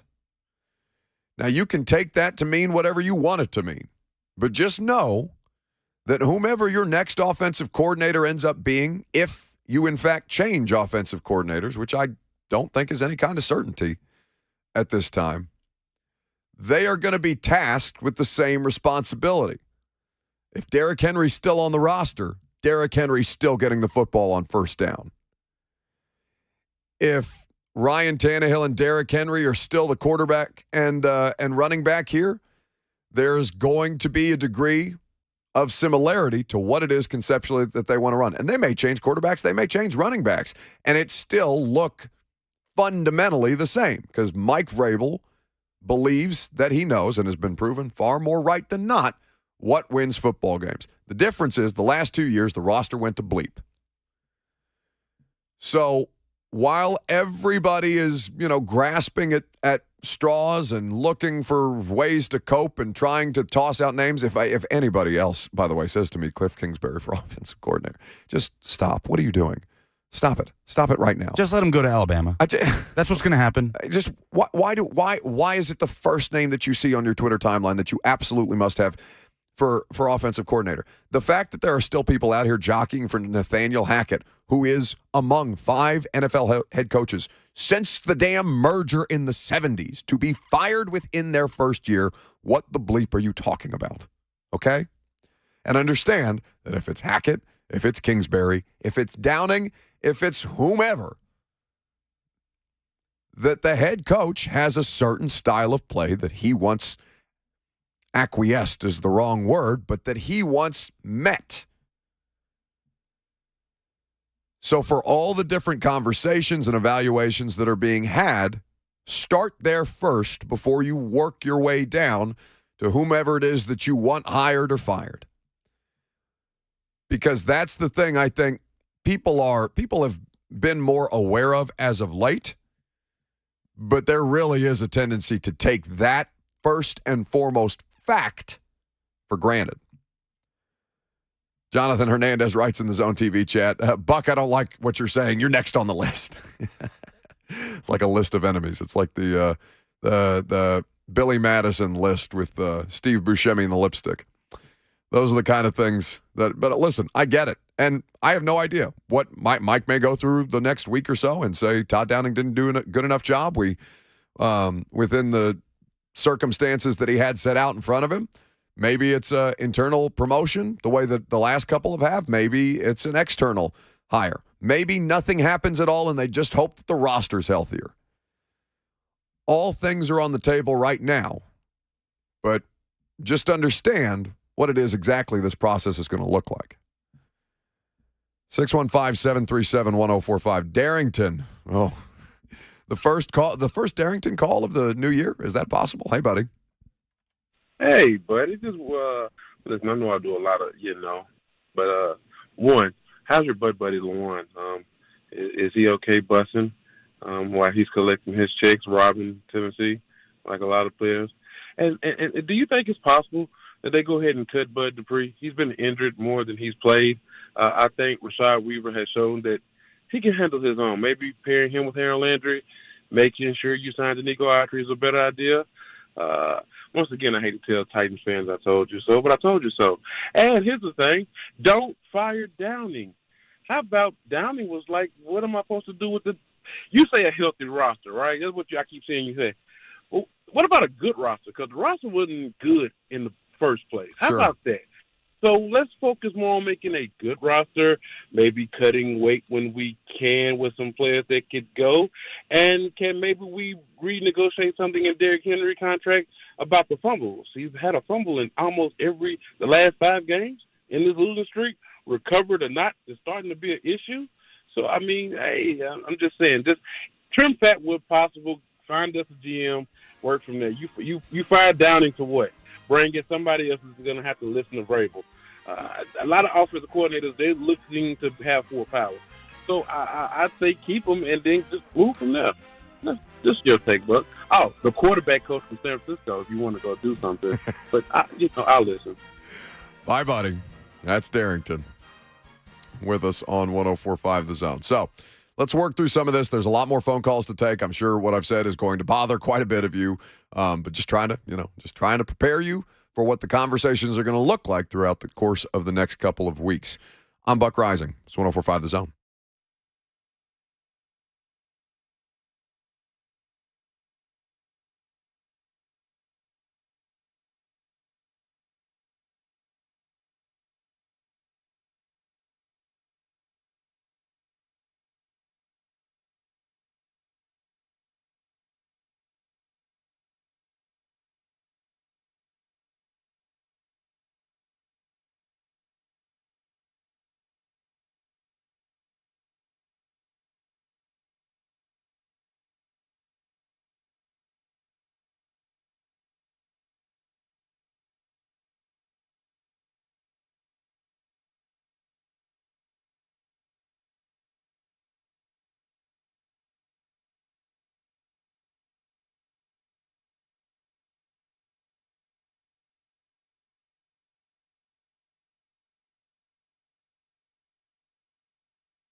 We are in full-on silly season mode. Titans season ends 7-10. No playoffs for them. So we start to get tweets about things like, the offensive coordinator. Is it going to change? Is the quarterback situation going to change? Are the Titans going to get Lamar Jackson? And then I get tweets like this, okay? And I tell y'all all the time, I love you guys very much. You mean the world to me. We're basically family. We're more family than my family at this point. But when you tweet me things like this, from Cam615, what about Sean McVay for offensive coordinator if he steps down in L.A.? Did you see Schefter's reporting at halftime of the Saturday night football game? That McVay is, again, evaluating his options because the Rams are terrible and they've won the Super Bowl, so what's left to do there? You don't want to be a part of a rebuild. They will be terrible for quite a while. It would seem. So I read that, and I get it. It's not everybody's job to follow this kind of stuff every day.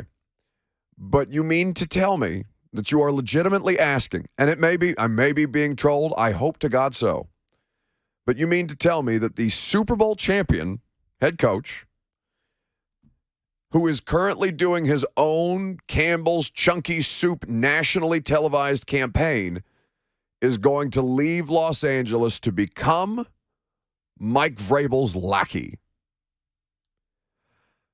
Guys, it's the first day of the offseason. Don't do this to me. We have so much more time. Stay with me, okay? All I ask, and I don't think it's a big one. Maybe I'm being unrealistic about my expectations. But as these thoughts pop into your head, all right, I want you to take a step back. I want you to take 10 deep breaths or 20 short ones, whatever you feel regulates your breathing just slightly a little bit more. And then I want you to ask yourself, after your breathing exercises, is this something that actually makes sense? And then we can have intelligent conversations about the Titans offseason.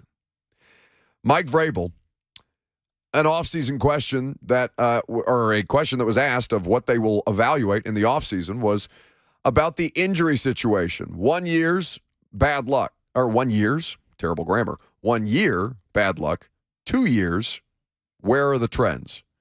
Mike Vrabel was asked about this. It's a longer response, but I think the context for it is important. Here's the Titans head coach about an hour ago. Well, we have to address it. We have to at least look at it, and we are, and we have, and we do it every single day. That I meet with Todd, that we meet with Frank, that we're trying to figure out what these injuries are, Gentry, and I know that everybody, has got the answers. I don't know if I have the answers on, the 90% of the injuries occurred in the game, right? Of an ACL or an MCL or a high ankle sprain. I mean, those are hard, We look at soft tissue injuries. We look at those soft tissue injuries of, repeat offenders. It doesn't take too hard to look and see that, Christian Fulton and David Long are, they're repeat offenders of soft tissue injuries. They have to figure out a way to train and act like, the game's played at a high speed. Kevin Byard hadn't pulled a hamstring since we've been here. And there's a durability factor to playing professional football that we should not overlook. Like that's real. There's guys that are durable and there's guys that aren't. And we're going to try, you're going to keep asking me about these questions or these injuries, and I'm going to try to do my best to answer them. How we practice, how we practice in preseason, and that the data that we're getting about the regeneration days. Now, do you want to be a blister or you want to be a callus? And, do you want to keep working through every day and you get your volume up so that you can withstand the volume and the rigors of the season? And that would be callus. Or do you want to be a blister and you want to, feel some discomfort, pull back, wait till you feel good, and then come back and do it for a couple days, and then you're going to, keep feeling that way. So those are the two thoughts. We've tried to get them to maximum speed, 90%. We've talked about that throughout the week so that it's not Sunday to Sunday proposition, that all of a sudden, they've got to go and sprint and get up to 95%, and they haven't been there since the previous week.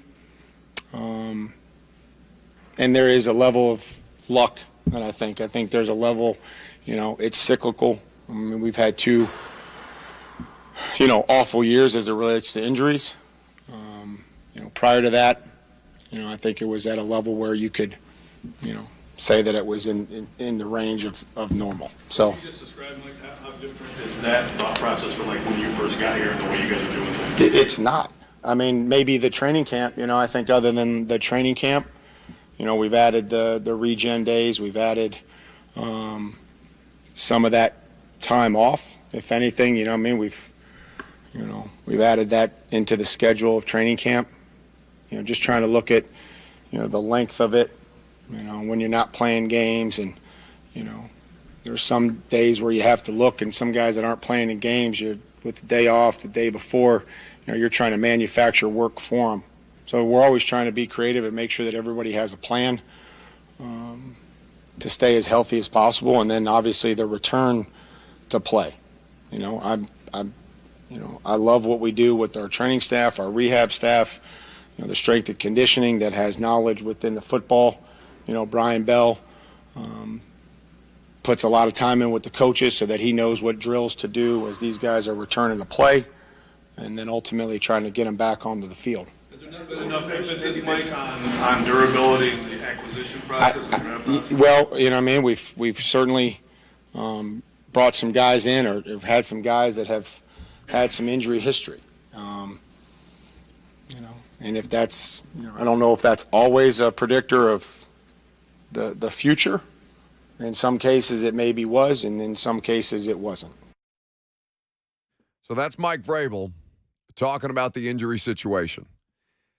And the injury situation is obviously a big factor. The roster itself is less than ideal, but they have found ways to make it competitive at times. Their luck and their ability to do so on that simply ran out. So as we work through the next couple of days and weeks, basically, there's going to be a lot of conversations had. Mike Vrabel has met with the players. The players are now out of the building. The coaching evaluation begins next, and I imagine you'll hear some developments on that. The general manager search is ongoing, and the interviews, the second round of interviews, will continue this week. This is going to be a situation. This is going to be a situation where I think a lot of people don't have the patience because they've already been asking for moves that they want made for, some of you, the better part of 2 seasons now. And so as you keep this in mind, because I'm getting questions, in the Zone TV chat, the idea of, answer this, I'm really quick to dismiss ideas. So who would you say would be an opinion at OC other than our current coach? And I told you, my money's on the guy that's got the job already. And how to answer that when Mike Vrabel hasn't even met internally with the coaching staff yet, as of an hour ago, is flatly impossible to do. So I understand the impatience, but there's no good done in speculating. You can toss out all the names that you want. Maybe some of those guys end up coming into interview. Maybe they don't. But it's just, this is the process that they're going to take, and you have to be willing to eat a little bit of that right now. Curtis in Nashville is next to the phones. Hey, Curtis. Hey, Buck. Thanks for taking my call. So before the break, you kind of mentioned that, Vrabel had his style, and it's kind of been always a run-heavy approach, as we've seen. But if we don't have the correct personnel on the field to be effective in that, at what point, do we kind of start to take Vrabel's approach and hold him a little bit more accountable, right? I love Derrick Henry and all that, but and I want to see Malik and I want to see Tannehill out there and grow. But if we don't have that correct personnel, something has to change, right? And I don't think that's a better OC or a different OC is going to be able to make that happen too. So, I just was curious on your thoughts about that, and I'll hang up and listen. But I appreciate you taking my call. Thank you for it, Curtis. That philosophical approach question has been asked of Mike Vrabel in the season before. And his response has basically varied from, well, what would you suggest that our philosophical approach be? And then he's not actually interested in suggestions on the philosophical changes that might be applied. Things as simple as things as simple as the rate at which they run on first down with Derrick Henry on the field. Now, again, as the caller mentioned, you're running the offense that you want to run with the players who aren't out there to run it. And at a certain point, I mean, you're not going to change wholesale who you are when you're in the middle of the season the way I think many of you wanted them to do, whether that includes firing Todd Downing in the season, which obviously didn't happen, and now asking for a difference in approach when you know the approach is going to remain the same as long as certain guys are out there and available. They're going to try and get pressure with 4 when Jeff Simmons and Danico Autry are available. They're going to try and run the football with Derrick Henry on the field. They're going to run it on first down when Derrick Henry's on the field, a great margin of the time. So the question is, when it comes to the aforementioned collaborative effort by the owner, who had an article written by Jimmy Wyatt today saying that she's seeking more collaborative efforts on this things, or that placing collaboration at the forefront is her key. I heard Mike Vrabel say it in the middle of the press conference, so it looks like Mike got the collaboration talking points too. But the question is, who's collaborating with who in this particular situation? Obviously, there's going to be some give and take. It's, like any relationship where compromise must be had on both sides. But who is coming in with deference and who is compromising first and foremost to whom? Is Mike Vrabel going to compromise to a new general manager if the new general manager feels a philosophical shift is key?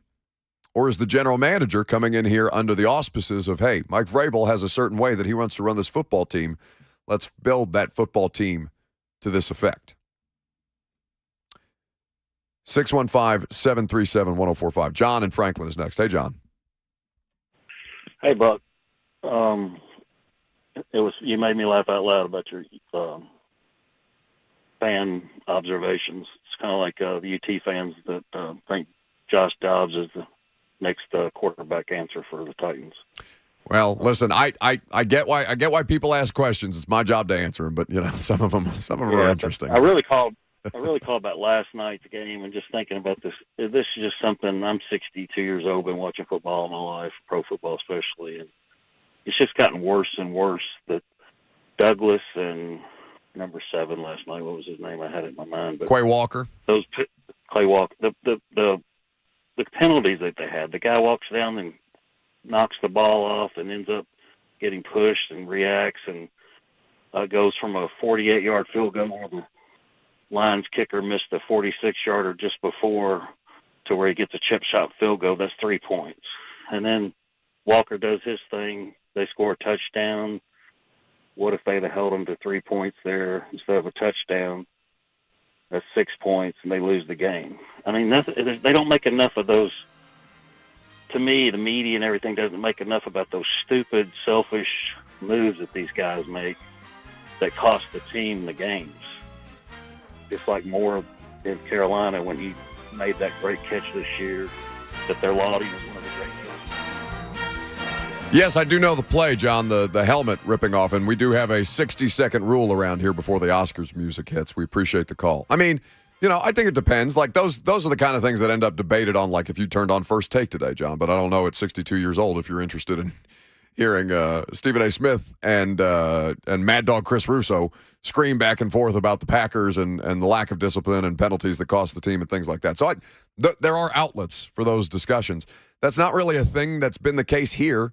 So it doesn't really cross my desk very often. Like their penalties here are bad, but they're not like dopey intentional penalties where Quay Walker pushed a trainer last night. Like that's not something that's happening on the Titans roster. It's just something that Dennis Daly false starts and PF gets flagged for a hold and Traylon Burks has a Roger McCreary. No, I'm sorry, Trey Avery has a 51-yard DPI. And all these different things like the hold on Chig Okonkwo. We hadn't talked was a massive part of that game yesterday. Big Derrick Henry run. Chig was having a hard time in that game as far as the blocking of it is concerned. Yeah, I need to go back and look at the exact circumstance and the time and the score of when that happened because Henry ripped off a 40-yard run with a vicious stiff arm and he actually fumbled the football out of bounds. But Titans would have had it in Jags territory, and obviously I think they end up punting it away. That was the second stiff arm of the day, and not the one that stole the soul of number 2. That was that was borderline Josh Norman territory. And I think the second one might have been worse. Oh, really? The one that didn't count. I need to go back and look at it. I need the angle of the second one because the I can't remember number 2's name for the Jags. He ended up forcing the fumble. He went clean on Josh Dobbs. He went unblocked on Josh Dobbs to force that fumble. So he got his revenge, I suppose. But that particular stiff arm was closer to the press box sideline, so I think I had a better vantage point of just the violence of Tarek. Open hand slapping a dude in the face and sending him flying through the air. A much bigger human being than Josh Norman at that point. Chuck in Clarksville's next. Hey, Chuck. Hey, Chuck. Hey, Chuck. I can hear myself in the background, but I can't hear Chuck. Hey, this is Chris in Clarksville. Is that Nick? Oh, sure is, Chris. Hey. Hey, sorry about that. I was looking for Chuck too. Now I got a question about Mike Vrabel and rebuilding. Do you think he's the type of coach that could possibly not want to do a rebuild? You know, he took over a playoff football team. You know, he was handed a playoff football team once Mike Mularkey was fired. He never actually had to rebuild. He's never groomed a young quarterback. He had Mariota in year 3, and then Ryan Tannehill. Do you think he has the ego to handle a rebuild and grooming young players? I've heard at many press conferences that he lacks players that have played football for him, veteran football players. So I don't know if he's up for a rebuild or if he just wants to run it back. Your thoughts, Buck? I appreciate it. Thank you, Chris in Clarksville. So Mike in season they signed vets. They signed Buster Screen, they signed Deontay Foreman, they signed Dontrell Hilliard, LaRaven Clark, like guys that have played football in season is the preference because there's a shorter ramp up period, I guess. And then, is Mike beyond developing players? I don't think so. I think Mike very much enjoys that element of it. Is his ego too big for a rebuild? I don't necessarily. Do you view this season as a rebuild if you're a Titans fan?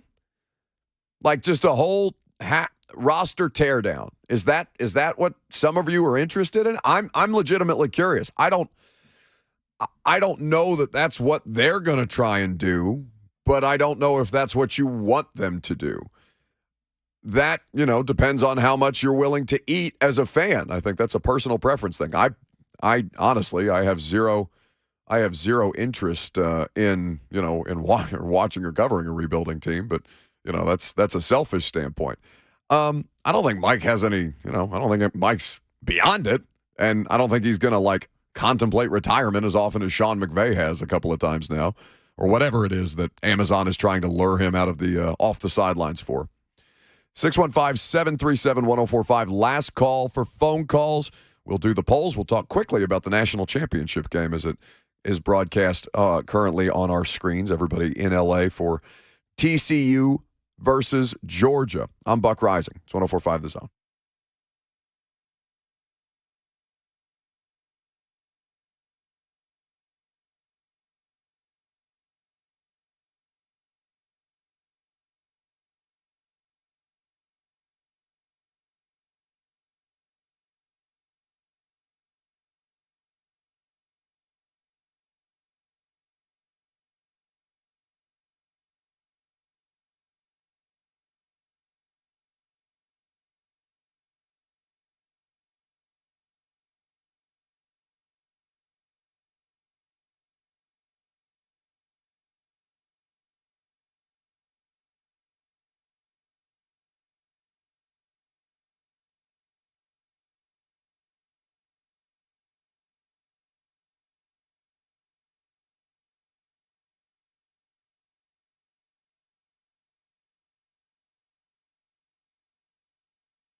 Last call for him. Jump in if you want. 615-737-1045. We got a Vols transfer portal update. We'll go to Lucas on in a second.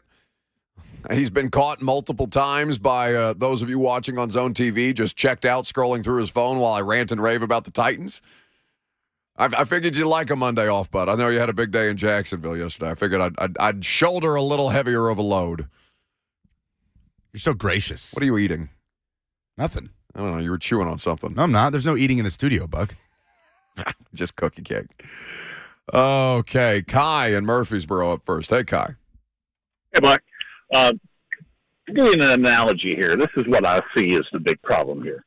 Let's say you had a company, and your company had a whole bunch of really valuable employees, and you hired a doctor to keep these employees in perfect health. But those employees started dropping like flies. Would you not want to do something to fix the problem? Well, yes. I think that would be, unless you're just cruel and inhumane, the way that the NFL can oftentimes be, but not to that degree, no. Well, the strength and conditioning in this program is just like that. They bring guys in. They're constantly getting hurt. They're dropping like flies. They can't get them back on the field. I mean, there's a big problem here. And here's what I think it is. I'm going to tell you what I think it is. They need to quit doing these sponsorships for health so they can call out a certain hospital in the air and hire some real people who know how to keep these guys healthy, get them strong, and keep them on the field instead of worrying about a hospital with a bunch of grad students trying to keep people healthy. Thank you for the call, Kai. I appreciate it. So I think there's a couple different things there. Could they afford to, I can't speak to their budget. Could they look to find more ways to get guys better treatment? Yes, they absolutely should be doing that. Now, 90% of the number is 90% of these injuries occurred on the field of play. But I think there's a difference between the injuries occurring on the field and being frustrated and then the inability to get guys back on the field or having to burn injured reserve returning spots, right? Like they did with Cunningham, they did with Molden. There were several that they had to use twice and ultimately ended up shutting those players down. So I think there are layers to the conversation that you're trying to have, and I'm sure Mike Vrabel isn't terribly interested in dealing with. I don't think he's looking to work with a third-string quarterback, a fourth-string left tackle, and all these other things. I think that the extremes will push them in interesting directions, but what directions those are at this point, can't say. So let's touch quickly on the national championship. TCU, Georgia tonight. 12.5-point favorites are Georgia in your Superbook Sports app. Georgia coming off a pretty big scare against Ohio State, who played one of their most competitive games of the last couple of seasons, and TCU, the darling of college football, what we thought Utah might be, I think are the vibes around TCU this year are what I think people went into this season kind of wanting or expecting from Utah. So we're back in the Frogs, are we? As a show? I think everybody. Oh, we have to. Well, I don't think we necessarily have to. I think we have to. Why do we have to? I think because of the story that it would be, because to stand in solidarity with Coach Dave McGinnis. Mm-hmm. And I think if you're not a Georgia fan or Georgia alum, then, yeah, you should be backing TCU. Well, and I mentioned I have a buddy on their strength and conditioning staff. Maybe he wants to come work for the Titans one day. Is TCU keeping their players healthy? Who's to say? But they've got a significant running back injury that is a question mark coming into this game. But yeah, I think TCU is going to has already won the hearts of many. But I don't know about the Frogs' chances tonight. No, I would take Georgia, and I would probably take the points in that spot. But we will back the Frogs nonetheless. It'll be a fun one, and certainly tonight at 6:30 Central Time is where you can catch the national championship. Speaking of college football, while we're here, the Vols had a decent-sized acquisition, it sounds like, in the transfer portal at the wide receiver position. Lucas, what can you tell us? Yeah, announced during the show, Dante Thornton of the Oregon Ducks, a 4-star portal prospect with 2 years of eligibility remaining at wide receiver. Coming in, he will play for the Tennessee Vols. 6'5", ton of speed. Tennessee, when you think about their three-man rotation this season, Brew McCoy, Cedric Tillman, when healthy, and Jalen Hyatt. Well, they bring back Brew McCoy. They don't bring back Jalen Hyatt, but they do bring back Squirrel White, who will essentially step into that role. They don't bring back Cedric Tillman, but they do bring back Ramel Keaton, who stepped in for Tillman when he was hurt, and now Dante Thornton, who brings that size-speed combo that Tillman had. And it'll be interesting to see what that battle looks like between a guy who has experience on this roster and with this coaching staff in Keaton and a guy in Thornton that maybe has a higher upside. Over 500 yards of production the last couple of seasons, really came on late in the year for Oregon with a big performance, 151 yards in their win over Utah. Polls. I don't know who you are, but I know what it's time for. A poll update on the Buck Rising Show. Here's a young man with a very particular set of skills. With the final numbers, here's Buck Rising Show correspondent and producer, Lucas Panzica.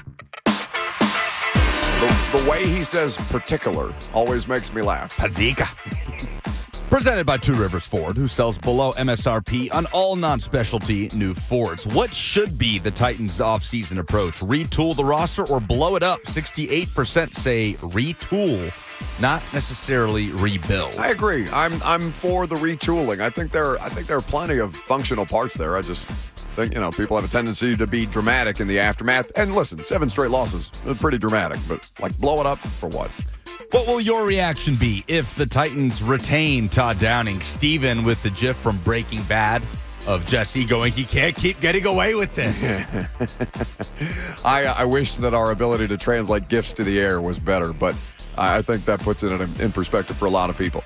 I will tell you that I will not be surprised, but we'll see how the evaluations go internally for Mike Vrabel in the coming week and week and a half or so as he figures this out. And we'll see if Todd Downing remains the offensive coordinator like I think he very well might. How did you feel when the Jags game ended? Relieved or disappointed? 67% say disappointed, 33% relieved. Shane says both ended the misery, but was sad about said misery. I think you can be both. I think from my perspective, I was very much done with this particular iteration of the Tennessee Titans after 7 straight losses, but I can't show my biases that way. So I thought it was a mercy killing.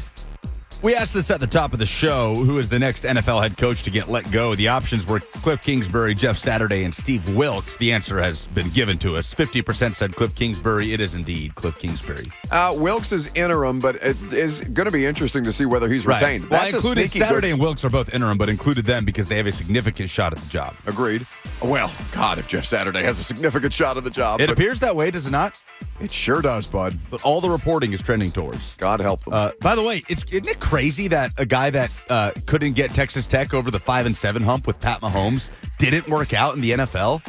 What a shocking result. You mean that was. The future Titans offensive coordinator. Right. Of course. No, future Alabama offensive coordinator Cliff Kingsbury. Correct. Can TCU pull it off? 39% say they can cover. 31% say they could win it. 30% say no way. Yeah, I'm in the no way. I don't think they cover or win it at this point. But I'll watch the game, and I'll root for the Frogs in the meantime, because different is always interesting to me in these particular circumstances. That was the Pulse. That's right. And that's the show. A to Z Sports Prime Time. Tonight, I will keep you updated. That's probably going to look a little different given the national championship falling right at 6:30, perhaps halftime is when I will catch up with you. Either way, back at it on the radio show 10 a.m. tomorrow. Meantime, Lane and Mickey, 3HL on after that to continue this discussion, take your phone calls, and the reaction to the Titans' season-ending loss. See you guys.